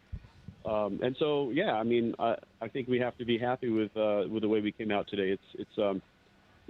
We've had a lot of matchups in the past where we thought it was going to be a nice, easy first-round walkover like today, and it didn't turn out to be. So, even though I expected this, it's always nice when it actually happens that way. And our guys just hit them right from the start with the defense. And, J-Dub talked about the size and everything, but it's also the effort. Our guys were definitely coached up for this matchup, trying to take away their game plan. So that was great to see. And then just the versatility, that's the word I've used all season long, the V word, versatility. Of just, we can hit teams in so many ways. Koa Peat had his moments, and Yvonne, and Deli was pretty quiet. He got a little bit going towards the end. JB didn't have to really score much, but I did want to say with JB, it was great to see him. The few shots that he did take, they look fine to me. Yeah, they look good despite the rap. So, yeah, and then just Mo, man, wow, one of the best games he's ever played for sure. He's come so far this year from where he started on both ends of the court. I'd say even more on the defensive end. Blocking shots, affecting shots, boxing out, getting rebounds. And yes, like I texted J-Dub earlier today, those two passes were probably the second and third best passes I've seen anybody make in the Tommy Lloyd era. I gotta see the one pass. I have not seen the one pass. It was Joker. He did a Joker. The tip pass. Yeah, no, he did a Joker. Well, no, the tip was just amazing. Koa was up top, and the ball goes to Mo, and Koa was cutting to the basket. It's like a backdoor. It's almost like a pick and roll, I guess you'd say, or backdoor, but from the big to the big. And it just never touched the ground, and he didn't even catch the ball. He just redirected it in midair, and it was so beautiful. And Koa was wide open on both of those. It was pretty awesome. Why I said those are the second and third best passes of the Tommy Lloyd era, J-Dub? Tell me, what's the best?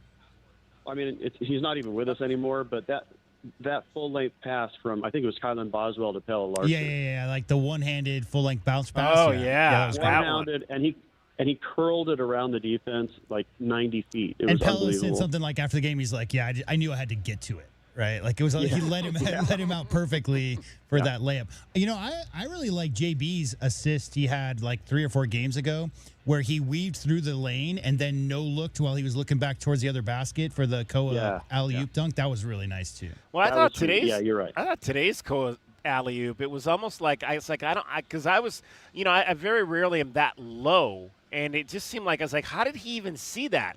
I didn't even know he was going to be there at the rim on that particular I know why. It's because they want to do a 2-3 zone. And JB could see that the defender wasn't looking at Koa. That's his area. He's supposed to be following Koa.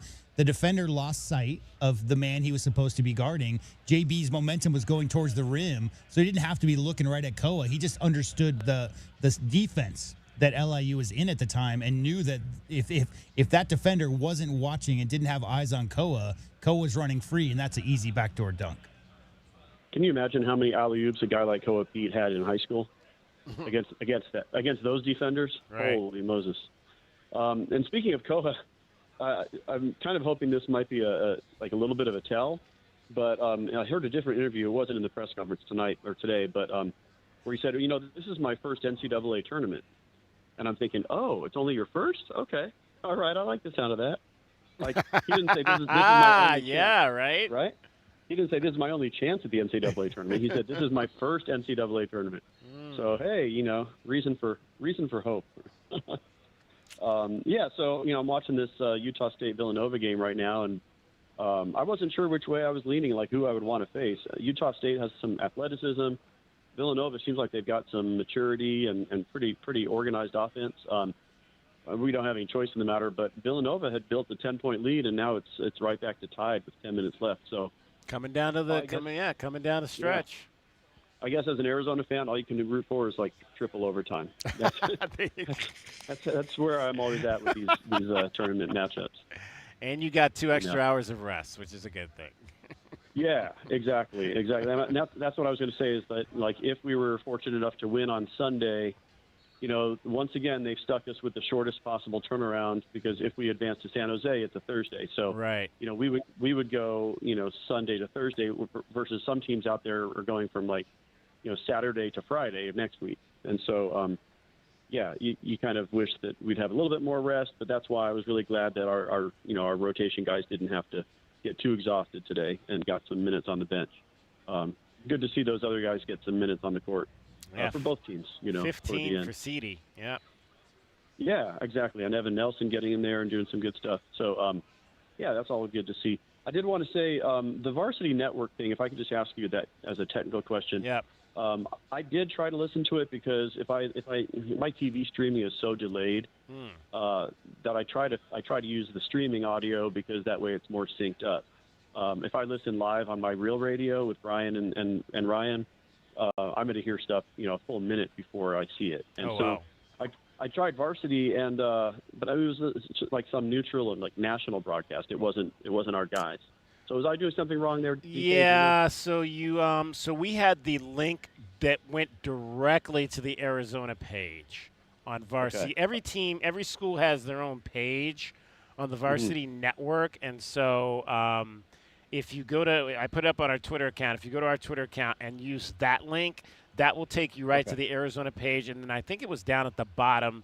There was the button, the play button, that you would be able to play their broadcast, because I listened to it throughout the game. That was what I was listening to as well. Great. Yeah. And just for the record, listeners, if you go to ArizonaWildcats.com and go to the basketball schedule, the game where it shows the game for today, it has watch, listen, all of the options, and those links take you directly to it. Now, I will tell you, just let me stop you though. I will tell you that their link did not take you right to the Arizona page. It took you to Varsity Network's site, but the link that I put up took you right to the page where to try to cut a couple more clicks out of the process. Yeah, just meaning, listen, what I meant is more of the issue with people not being able to get our Brian Jeffries voice on our normal app. If you go to the actual official ArizonaWildcats.com page, every single Listen Live link for the entire season has directed you to Wildcats Radio 1290. And now it directs you to the Varsity app, meaning that you cannot listen to it on our app. Right. Yeah, I have used that trick as well. Go to the ArizonaWildcats.com. But I appreciate that tip, DK. I'll go to your Twitter page for the next one if I want to hear Ryan and Ryan. Shucks, I already forgot my next thought. But anyway, it's just great to get off to a good start. And I love the way Tommy keeps these guys focused. They're not looking at the bracket. They're not looking. Excuse me. Yes, they're not looking at next week. They're not looking at any of that. They're not worried about who's being, having to fight off upsets and everything else. They're just focused on the next game. Hopefully, they're sitting in the crowd right now watching it, because that is one of the advantages of being in the first game in a doubleheader, is that your players usually get to go out and watch the second half. To see who your next opponent's going to be. Even Tommy is wearing off on me, because normally if you're watching on our video link, I was going to put for our title today 1 down, 5 to go, but instead I put 1 down, Sunday to go. Good. There you go. Yeah, you have joined the Tommy indoctrination. Very good. Very good. Anyway, that's about all I got. I think you guys already covered all the bases today, but really fun to start off with a bang. And, hopefully we'll just keep it rolling. Thanks, Doug. We'll talk to you Sunday. You betcha. Bear down. Bear down. 520-848-1290 opens up a line for you. Let's get a break in here. We'll come back, review our keys to the game. Still to hear from the coach, and a little bit from Dwayne Aristote as well, who played 15 minutes in the contest. 92-58. Wildcats advanced to round 2. Kelvin Ifan and J.W. Madden are with me. Well, they're not with me. They're with me on the air back in Tucson. I'm in San Diego with your Wildcats. This is Wildcats Radio 1290. Our Window Depot postgame coverage rolls on. This is Meridian Wealth Management Arizona Game Day. The postgame show is brought to you by ABC Heating and Cooling, Arizona Commercial Lighting, Blue Sky Pest Control, Broadway and Tucson's 20th anniversary season, Cool Willie's Air and Plumbing, First Choice Pools, Goldberg and Osborne, The Injury Lawyers, Gospel Rescue Mission, Kaiser Garage Doors and Gates, O'Reilly Chevrolet, Shamrock Heating and Cooling, Showtime Sports Cards, Tucson Appliance Company, JT Auto, Lexus of Tucson, Mr. Rooter, Recon Auto Detail, Right Way Heating, Cooling, and Plumbing, Rocking K, a master planned community designed by nature, and by Meridian Wealth Management. Wealth well managed, life well lived.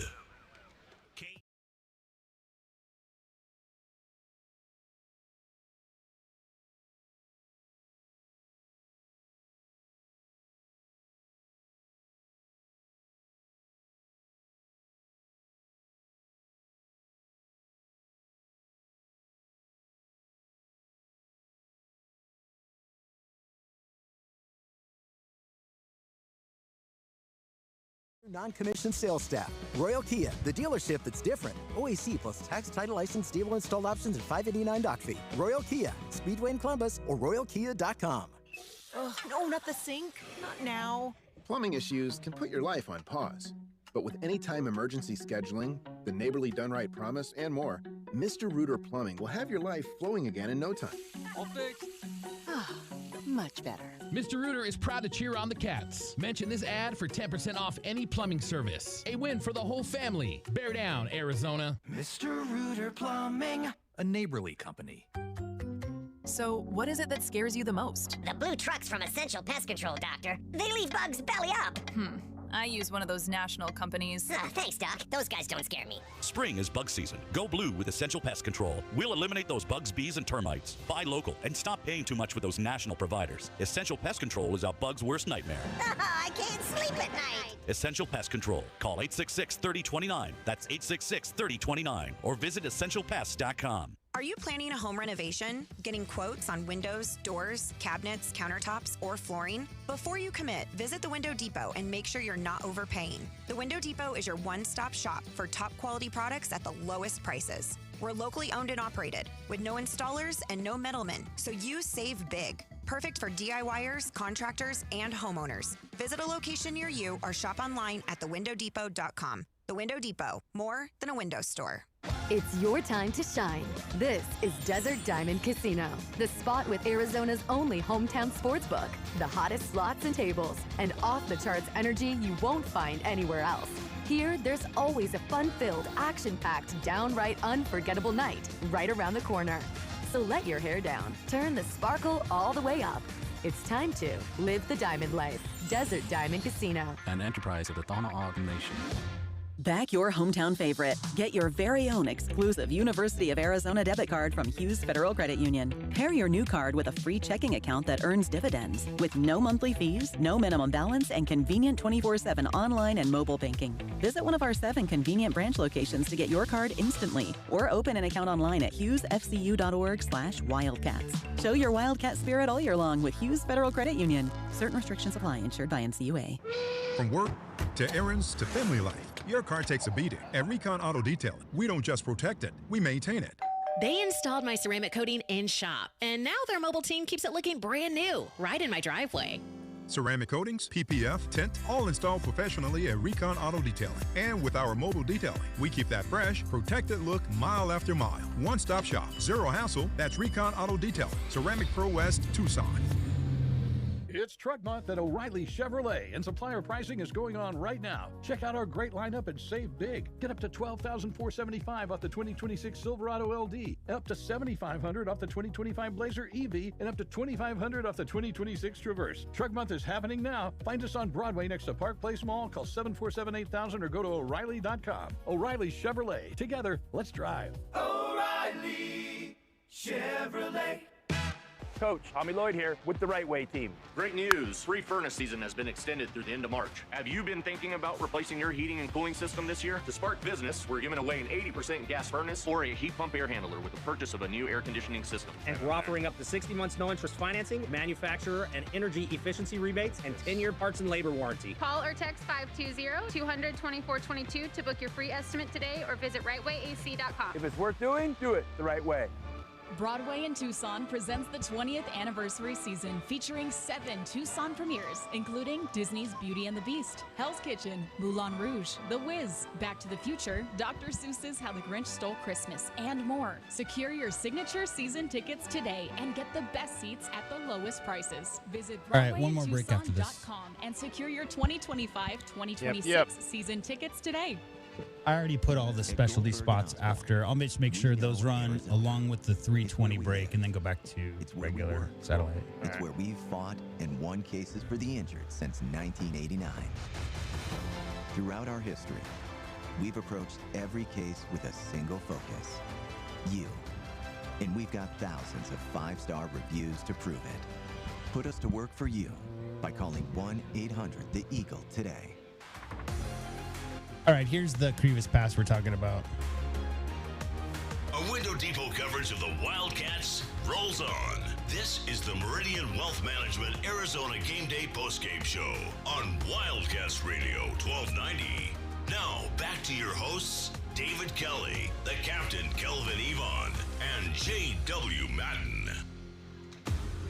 Out to the top of the key, throw it to Mo. Nice touch pass to Peat, who lays it in. The intelligence of Mo Krivas, the basketball IQ at a high level, a touch pass with his right hand to Peat streaking down the lane.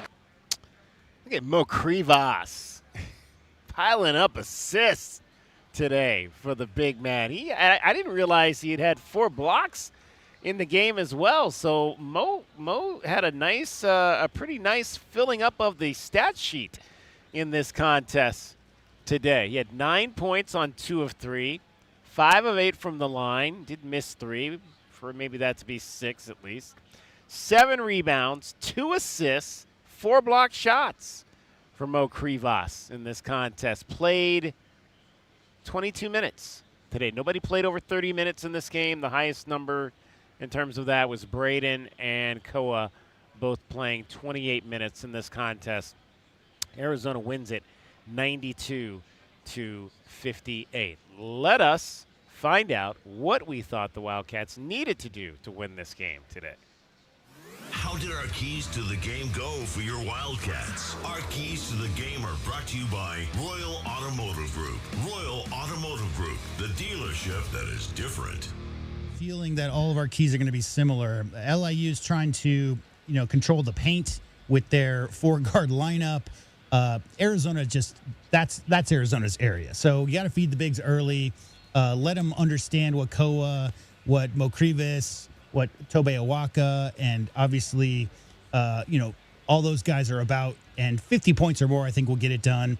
Keep the turnovers low. I think LIU is obviously going to try to, bring a little bit of pace. It's really hard to run with Arizona with the athleticism and size. You got to be smart with the basketball. I think more than anything, if they're really loose and not maybe don't have their heads in the game, a big turnover number, that's how you lose a game like this, 16-1. So less than 12, I think, gets it done. And number 3, I think the perimeter defense is going to be really key. I think Jaden Bradley, Brayden Burries, Ivan Kharchenkov, Dwayne Aristode, all the guys who are going to be getting those perimeter defensive assignments need to keep those 4 guards in front of them. I think 40% or under shooting is the number I'm looking for those guards. Just make sure that their lives are difficult, hand in their faces, and those will be key to the big win over LIU today.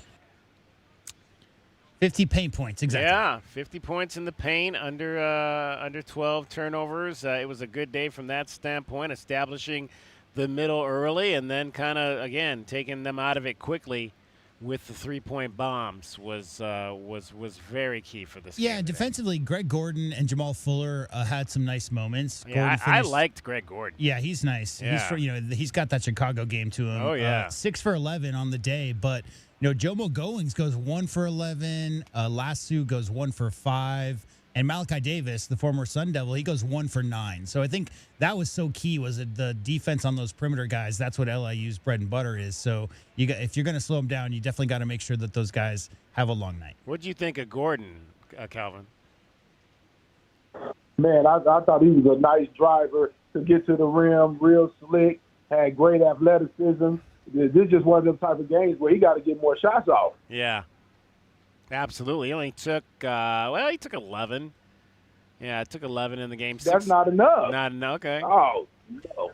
Yeah, No. In a game like this, you got to take about 18 shots when you're the only guy who really got it going. Right. I mean, to me, he had the speed to get around most of the guys. You got to be super aggressive, man, whatever it takes in these type of games to help your team get over the hump. All right, DK was next.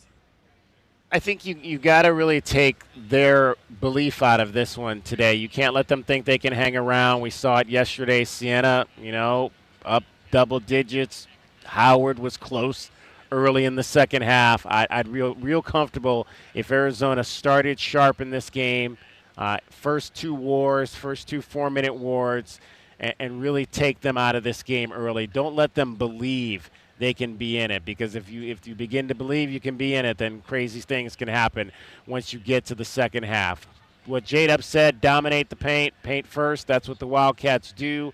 Pound that ball inside, get Motias Krivas going. I think this can be a Motias double-double type of night or afternoon or morning, actually, here in San Diego. So I'd like to see that double-double on the line for Motias as we move forward here today. And, again, just like in any game, take care of the basketball. Don't give them more possessions than they need to try to make something happen. Keep your turnovers under 10, and Arizona, I think, wins easily, but not by 30-plus today. Well, they did win by 30-plus. Kept the turnovers to 10. Mo didn't get his double-double, 9 and 7. But, again, they did, in those first 2 4-minute wars, put the game in a position where LIU was playing from behind the entire afternoon, which was good. Yeah, when Mo plays 20 minutes, he played 22. Yeah. It's hard. It's tough for him because there's so many good rebounders on this team. The double-doubles I think Mo's gotten is when he's in the 32, 33-minute range. So a lot of that just had to do with he had some issues with the fouls. He had the 2 fouls right in succession, and they took him out for a while. But I think if Mo plays his standard number of minutes, he easily gets a double-double today. Just a little bit undersized LIU front line. Kelvin's keys. I think that we need to do a great job on Jamal Fuller, man. I just feel like he's a guy that shoots threes. He plays inside out. He's like the power forward guard for those guys, number 33. I feel like we really have to watch out for his three-point shooting. He'll launch it from anywhere. I could see him taking 10 easily today, so I don't want to let him get hot.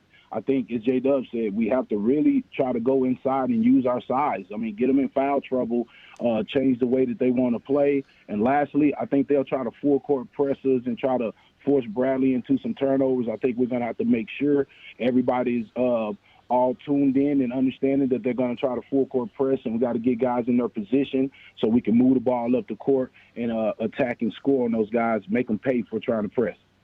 Yeah, I don't think we saw much press today, did we? I don't remember it. No, and I was surprised by that. Yeah. I was surprised by that.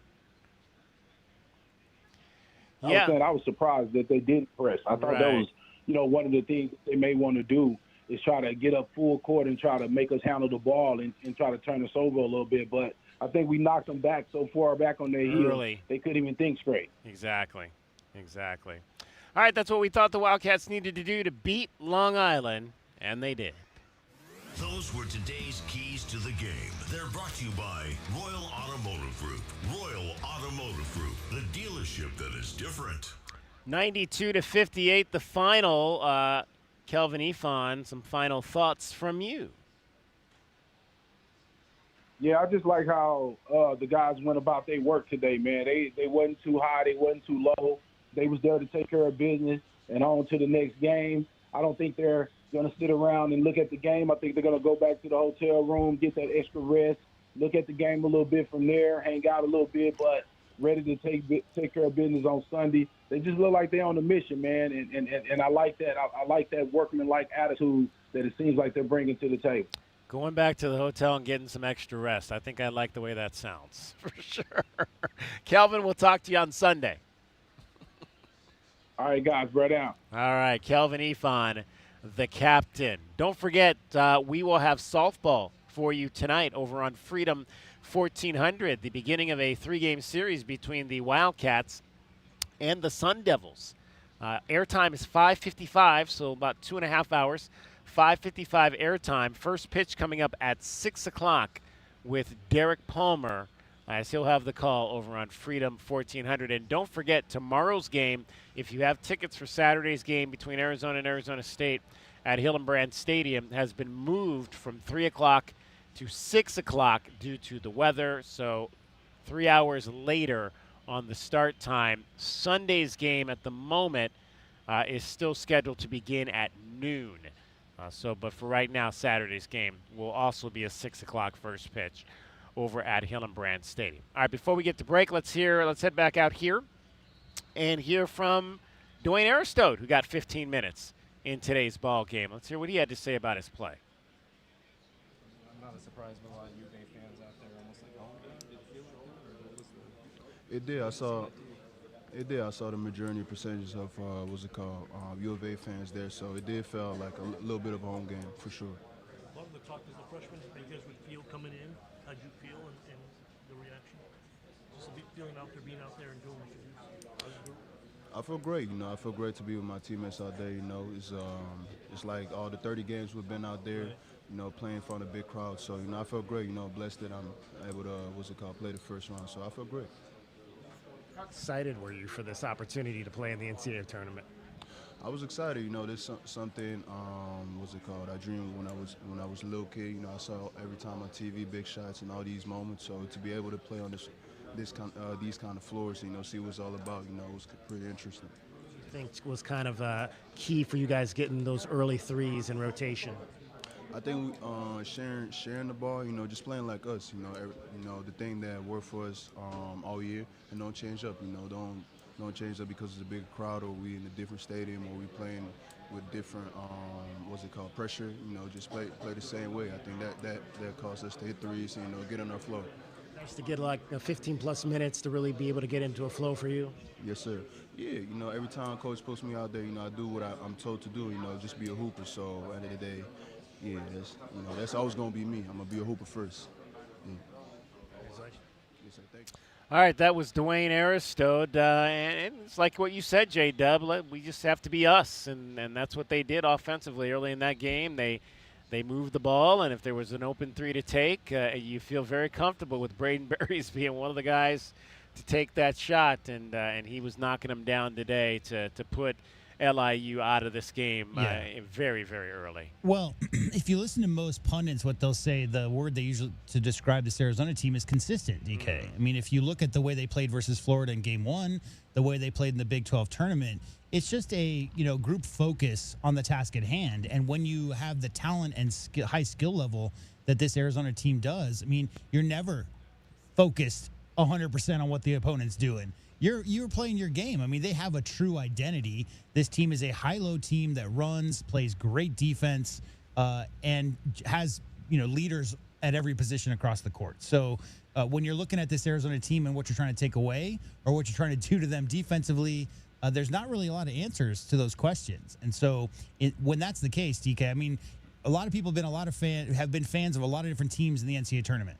And most years, you're just hoping you don't run into some team that does exactly what your team is bad at, right? So you got a big lumbering team. You run into a team that's trying to play 40 minutes of hell style full court press and run up and down the whole time. That's a bad matchup for you, right? And that's the way the NCAA tournament works. It's about matchups. This year's Arizona team, DK, is set up to beat any style. Any style. So you can run, you can play half court, you're going to try to mix up your defenses. It doesn't matter. You try to take away the inside, you try to take away the mid-range, try to take away the outside. Arizona has answers for all of that. So when that's the case, you just focus on what you're doing. Focus on your game plan, what you've done all year long, and just keep rolling. Keep doing that big-to-big pass, try to get early offense, and play great defense. That's what defines this Arizona team. Quick update from inside the arena right now with about 2 minutes to go. It is Utah State 80, Villanova 73. Utah State has won 42 consecutive games when they score 80 or more points, and they are sitting on 80 right now. We'll get to the final on that straight ahead here from Tommy Lloyd and wrap things up after this final timeout from San Diego and Tucson, where the Wildcats knock off Long Island today in the first round of the NCAA tournament, 92-58. You're listening to Wildcats Radio 1290. Wildcat fans, where do you go when the final buzzer sounds? You don't head home. You head to Roadhouse Cinemas and Roadies, Tucson's home court for great food, craft beer, and nonstop fun. At Roadies, you can bowl, throw an axe, play arcade games, or grab a burger while the next game plays on the massive screens. Then, catch the newest movies right next door at Roadhouse Cinemas with luxury recliners and full in-seat dining. Game days, movie nights, anytime. Make it a win at Roadhouse Cinemas and Roadies on the corner of Grant and Swan. Ready to score a new vehicle? Whether you are looking for a new car, truck, or electric vehicle, at Royal Kia, we know exactly what you want. A quality vehicle at a great price and to be treated fairly. We stand by our transparent online pricing, offer a 72-hour buyback guarantee, and you work with our no-pressure, non-commissioned sales staff. Royal Kia, the dealership that's different. OAC plus tax, title, license, dealer installed options, and $589 doc fee. Royal Kia, Speedway in Columbus, or royalkia.com. Do you often worry you left your garage door open? With the LiftMaster Garage Door Opener powered by MyQ, you'll never worry again. You can control, secure, and monitor your garage from your smartphone anytime from anywhere through the MyQ app. As an authorized LiftMaster dealer, we have smart openers designed for your needs, including belt drive motors for ultra-quiet operation, integrated camera for live video streaming, and battery backup that lets you in when the power is out. The team at Kaiser Garage Doors and Gates are your locally owned LiftMaster professionals. Visit KaiserGarage.com to learn more. It's a full court press this March at Casino del Sol and Casino of the Sun. Join our $1 million March Mania promotion for your shot at $1 million with your bracket picks. Or win $100,000 with a perfect prop card now through April 6th. Swipe your Club Soul card daily for a free drawing entry. Plus, every 200 slot and table points is an additional entry. Then join us April 6th for the grand finale drawing, only at Casino del Sol, an enterprise of the Pasquayaki tribe. Done Right Services, Tucson's trusted provider for air conditioning, plumbing, and electrical needs, is hiring. Done Right Services is hiring talented and motivated individuals for manager and supervisory positions, as well as electrical, HVAC, and plumbing technicians. Done Right Services offers competitive salaries, health and dental benefits, generous PTO, a company vehicle, and advancement and leadership opportunities. Join the Done Right Services team today. Fill out an online application at donerightservices.com. The target, 422 Maple Drive. No tripped alarms, no broken windows. While you were sleeping, they made off with $50,000 in equity, and they didn't even use a getaway car. Nate here, owner of Blue Sky Pest Control. Don't let termites turn your equity into sawdust. We stop the heist before the damage is done. Call 520-201-2000 for your free termite inspection. Hello, Blue Sky. Goodbye, termites.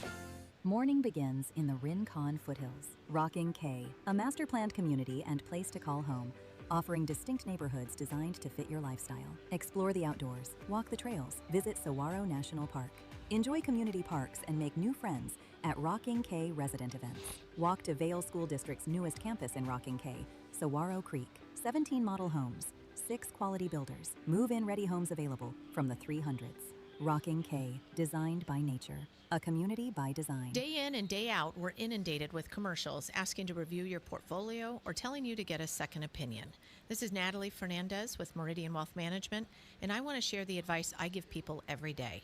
Talk to 3 different advisors at 3 different firms. It's important to understand their differences and find someone you can trust. I want Meridian to be one of your 3, and then you will decide who is best for you. To learn more, call us at 719-1433 today. Advisory services provided by Meridian Wealth Management, a registered investment advisor.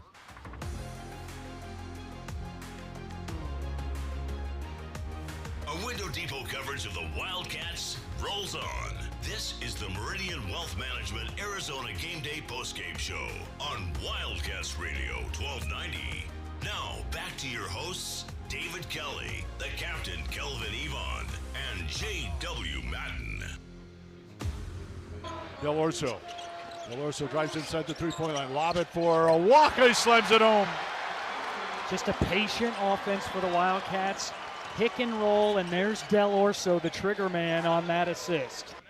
Everybody was getting some loves to the rim today. Anthony Del Orso feeding Toby Awaka. Awaka 11 points. Deli that was his only assist.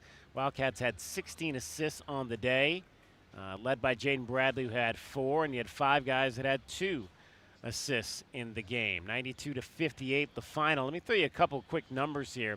Wildcats led this game at the half, 53-29, so they led by 24. That's their largest halftime lead in the NCAA tournament since 1998. And the 3 freshmen, Brayden Burries, Ivan Kharchenkov, and Peat combined for 47 points on 55% shooting in this game. Pretty impressive. Let's hear from the head coach. Get Tommy Lloyd's thoughts. Well, first let me tell you, it's gone final inside. Utah State beats Villanova 86-76. So it'll be Arizona, the 1 seed, versus Utah State, the 9 seed, on Sunday here in San Diego. It was 73-73, by the way. Yeah. So they finish on a 13-3 run. Yeah. To get that victory and knock out Villanova. So Villanova is gone, and so is Wisconsin from the West region. 2 teams that, when I looked at the bracket initially had me a little bit concerned. All right, let's hear from Tommy Lloyd, get his thoughts on what transpired today here against Long Island. David Veenstra with Arizona Sports. Tommy, yesterday Brayden told me that you had an early season meeting with him that kind of changed the trajectory of his season. What do you remember about that meeting, and how have you seen Brayden evolve throughout the year? Well, we're meeting with the guys all the time, and I don't know what specific meeting, he's referring to, but, I just told Brayden, if I would have been predicting the future, like in September, how his season would go, I would have thought it would have played out just like it did. I thought it was going to take him a little time. I felt like he needed to get a few games under his belt. We knew how good he was and how talented he was because we're in the gym with him every day, but I thought he was going to need some game experiences and he was going to need to learn from them. Gabby Chernoff, Cronkite News. Your 3 leading point scorers were all freshmen. What was your sense of their just readiness and competition level in their first appearance in this tournament? Well, honestly, I don't look at them as freshmen. I just look at them as really good basketball players. Those guys, they have high IQs, they have great character, and obviously they're talented basketball players. And they put the work in. So when you have that combination of elements, I don't think it matters what year you are in school. And I would have been more surprised had they come out and been a little bit nervous today than play the way they did. Jesus Garcia, KCR Radio. Both 1 seeds that played yesterday were involved in quote-unquote dogfights. Not sure if you watched any of their games, but how important was it to let the team know not to play down to the competition? Well, listen, I don't think playing down to the competition is something that ever enters my mind. I have a lot of respect for our opponents, and I make sure our players do as well. I told our guys, these 116 games, you just don't know. And so obviously the objective is to win the game. So you can't get emotionally caught up if the game is close at half or anything like that. And the main objective is to find a way to get the win. And luckily we came out and we got a lead right away, and we're kind of able to carry that the rest of the game.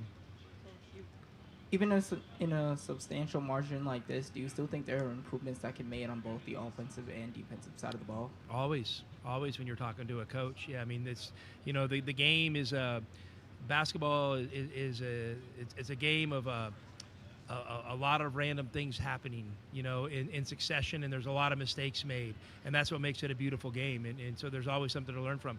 I feel like I'm learning, every day, every week as a coach. I'm learning new things about the game of basketball, and that's one of the things I love, is just the never-ending pursuit of learning. Brian Peterson with AZ Desert Swarm. Ivan topped his rebounding record by 3, and just in general, the rebounding in this game, with knowing that Long Island was going to be taking a lot of shots at the rim, how important was it for guys to be closing out on those for the misses? Well, I mean, it's really important. Rebounding's always an interesting thing. There's some old adages, long shot, long rebound, and there's some truth to that. Especially you get in this tournament with those new Wilson balls. Sometimes they bounce back a little further than you're used to. But there's another adage: short shot, short rebounds. So you got to be great on those. And so we work on our rebounding instincts every single day. We want our rebounding mentality to be more based off instincts than even habits, or techniques. And so something that we value, and we work on it every single day. Despite getting a Can you give your name and affiliation, please? Will Chanel, Daily Wildcat. Despite getting a huge lead, how are you able to instill a philosophy in your players that allowed them to keep the intensity up throughout 40 minutes of the game? I mean, just encouraging them and understanding, you got to break the game into smaller segments. And when you're on the court, I mean, honestly, you shouldn't even worry what the score is. You should be playing possession by possession and honoring that aspect of the game, not worrying about what the overall score is. Eric Newman, KG certified. Coach, what's it been like for you just carrying this proud tradition and mantle forward of Arizona basketball, which has been so prominent for 5+ decades now? It's an honor, and that's a great question. I appreciate you saying that. Arizona basketball is not me. I'm a servant to this program, and I always remind our former players and our supporters, when I'm with them. And we had a get together. It would have been Wednesday night. Matt Othick owns a pizza joint in this area, and I think he told anybody that had any affiliation with the Arizona Wildcats to show up, because I was expecting a small little get-together of a few players. But, man, the place was hopping. So we took our staff and families out there, and it was great, to hang out with guys like Jed Bushler, Kevin Flanagan. These guys are great Wildcats, and they're the fabric to our program. So it's something that I don't take lightly. It's an honor to be at the helm of the program, and trust me, every day, I think about it's my job to honor and respect this program and move it forward in the direction that makes our supporters and our former players proud. Jacob Berries, UATV3. In the past, you guys have struggled with foul trouble, and that wasn't the case tonight or today's game. What did you tell your team in order to not foul out? Or I mean, I don't know if we struggle with foul trouble. I think the people we play against struggle with foul problems. I mean, that's how I look at it. But, fouls are going to happen, and, we have the depth to absorb them. When you're a physical team, there's going to be whistles, and sometimes they're not going to go away. And you know what? Sometimes you're going to foul. So you just have to play through it. And as the game plays out, if there's small adjustments you can make them. If there's, substitution patterns you have to change, you change them. So, the foul game is something that's really important to us, on both sides of, us, our personal fouls and our opponent's personal fouls. And then my follow-up question was, there was a couple of possessions where you guys got the ball and you guys didn't have, you had an opportunity for a fast break, but you guys just slow it down. Is that something you want to change in later? I mean, listen, I didn't tell our guys to slow it down, today at all. And, we did have, I know the specific point of the game you're talking about, we had 2 or 3 possessions where we kind of walked the ball up the court. I mean, for me, being able to get the ball up the court with tempo and pace, doesn't mean we have to do something quick, but it helps us initiate our offense. And so, getting the ball up with the right pace, affects something 2 or 3 passes later. And, so that's something that I always think about. So we just reminded our guys to continue to run, to continue to get into our flow as quick as we could. And our guys did a good job readjusting to that later in the second half.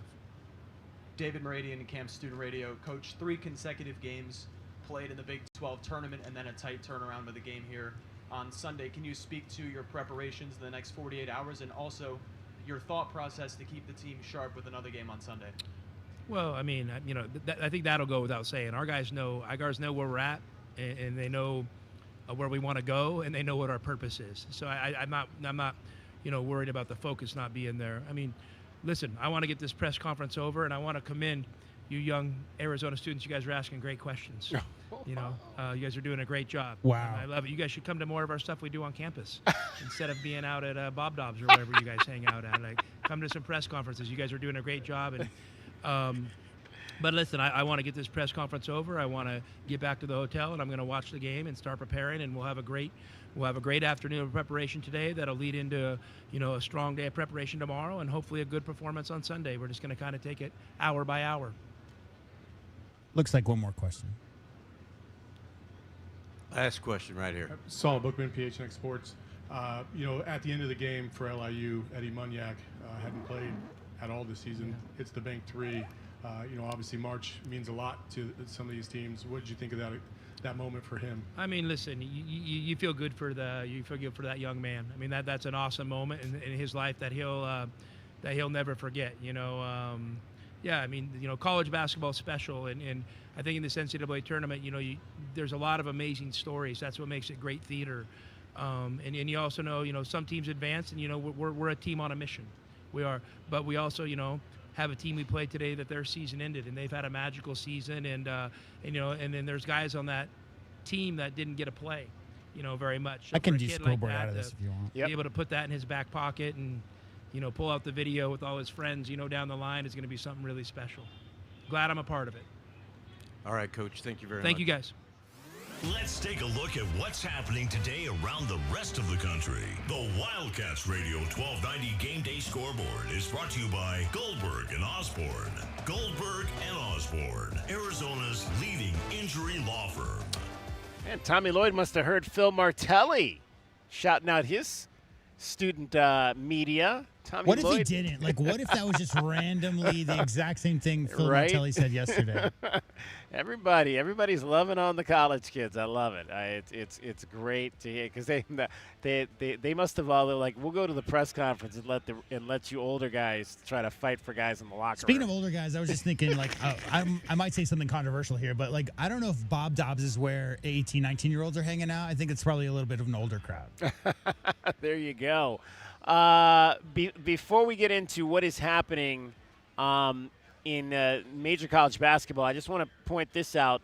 As this final just came in about a half an hour ago, the Pima women's basketball team is going to play for a national championship tomorrow. They won today 68-67 in the NJCAA Division II National Tournament over Johnson County Community College. So Todd Holthouse and his ladies have a chance to win the title tomorrow. Best of luck to that Pima women's basketball team. The fellas, they won today as well by 1 point. They'd lost yesterday by 1 point.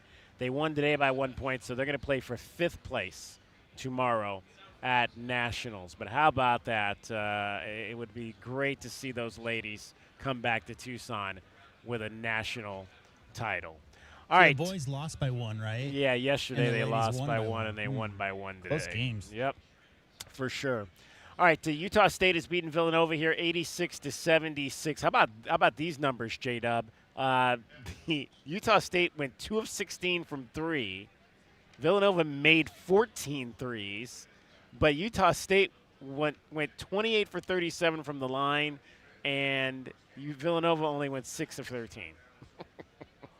Yeah, something's got to give there. Yeah, it's very, very similar to what we see with the Wildcats. I can give you Paul and Doug's breakdown of the Aggies because they're chatting away with me in a group text. Yeah, they're athletic and they play hard. There you go. That's the word from our guys. Oh, we don't want them shooting 37 free throws here on Sunday. That's for sure.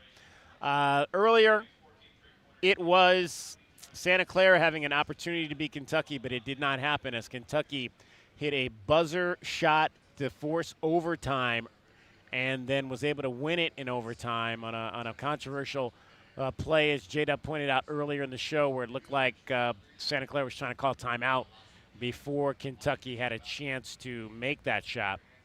But the Wildcats win at 89-84 in overtime. They advance as well. Texas Tech wins big, 91-79. Good to see that team. A lot of people thought maybe that was an upset potential against Akron, but it did not happen. 25 points from Jalen Petty. Kristen Anderson played 39 minutes in that game. No groin apparently issue there. And he had 18 points, 4 rebounds, and 5 assists to go along with 4 steals. So big game for Christian Robinson, and Texas Tech is moving on. Alabama beats Hofstra 90-70, and it was number 3 seed Virginia over Wright State out of the Horizon League 82-73. Iowa State knocks down Tennessee State 108-74, but as J-Dub mentioned earlier, Joshua Jefferson left that game for the Cyclones with an injury and was wearing a boot. He played just 3 minutes in that game, so we'll have to see what that's going to be all about for them moving forward. Real quick, Alabama, like we talked about Charles Bediako a lot this year. Aiden Holloway news came out last week. But there's another name, DK, LeBaron Philin Jr. You might remember him from when Arizona played Alabama. Yeah. Today he broke the Alabama scoring record for a season. So congrats to him. That's a long tradition-rich history. You know, I'm surprised Avery Johnson doesn't have that record. But they mentioned that on the broadcast today, that he set the single-season Alabama scoring record. So congrats to him. There you go. Coming up later tonight, you've got Iowa against Clemson. Northern Iowa St. John's will play tonight. That'll be here, obviously. The 2 games here will be Northern Iowa St. John's and Kansas against Cal Baptist in the night session. First seed Florida in the South plays Prairie View A&M. Number 2 Purdue against Queens. UCLA on the court tonight against UCF. Don't call us Central Florida. Those are the games coming up tonight. Furman, UConn, as well as Missouri and Miami. Just a few to keep an eye on day 2 of the NCAA tournament. All right, J-Dub, play the song.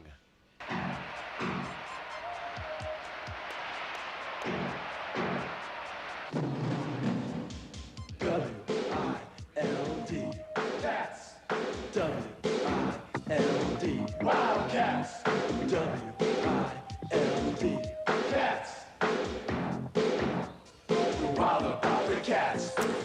All right, I don't know if there's a website that tracks when they release the times of the Sunday games after the Friday games, like we were talking about last week when we were going to get the first round times, but it'll probably be minutes after the conclusion of the final game tonight, so we won't know what time the Wildcats play until later. I said, okay, so if we're betting, I'm betting 4:10 tip-off on Sunday, which means we would be on the air at 12:30 with Meridian Wealth Management, Arizona Game Day. Let's just hope it's not the 6:40 time slot that we got here 4 years ago. But, you know, if it is, that means we can sleep in a little bit on Sunday. Thanks to everybody that was a part of these broadcasts. Dusty Dale, FM 107.5, K-Hit, Dragon Ball, David Amata on the AM side, Wildcats Radio 1290. Obviously, open session here, so I don't have an attendance on session number 1, but we'll tweet that out a little bit later if we do get that. For Calvin Ifan and J.W. Madden, my name is David Kelly, giving you that final score one more time in the first round of the NCAA tournament here from Vias Arena in San Diego. It was number 1 seed and number 2 ranked Arizona 92, Long Island 58. Follow all our coverage on Twitter at Wildcats 1290, on our YouTube channel Wildcats Radio 1290. We'll talk to you on Sunday. Have a great Saturday. Enjoy the weather. Stay cool, hydrated, and as always, bear down, Arizona. W-I-L-D. Wildcats. W-I-L-D. Cats. Wild about the Cats. Jim Rome here with your Rome Report. One of the bigger stories.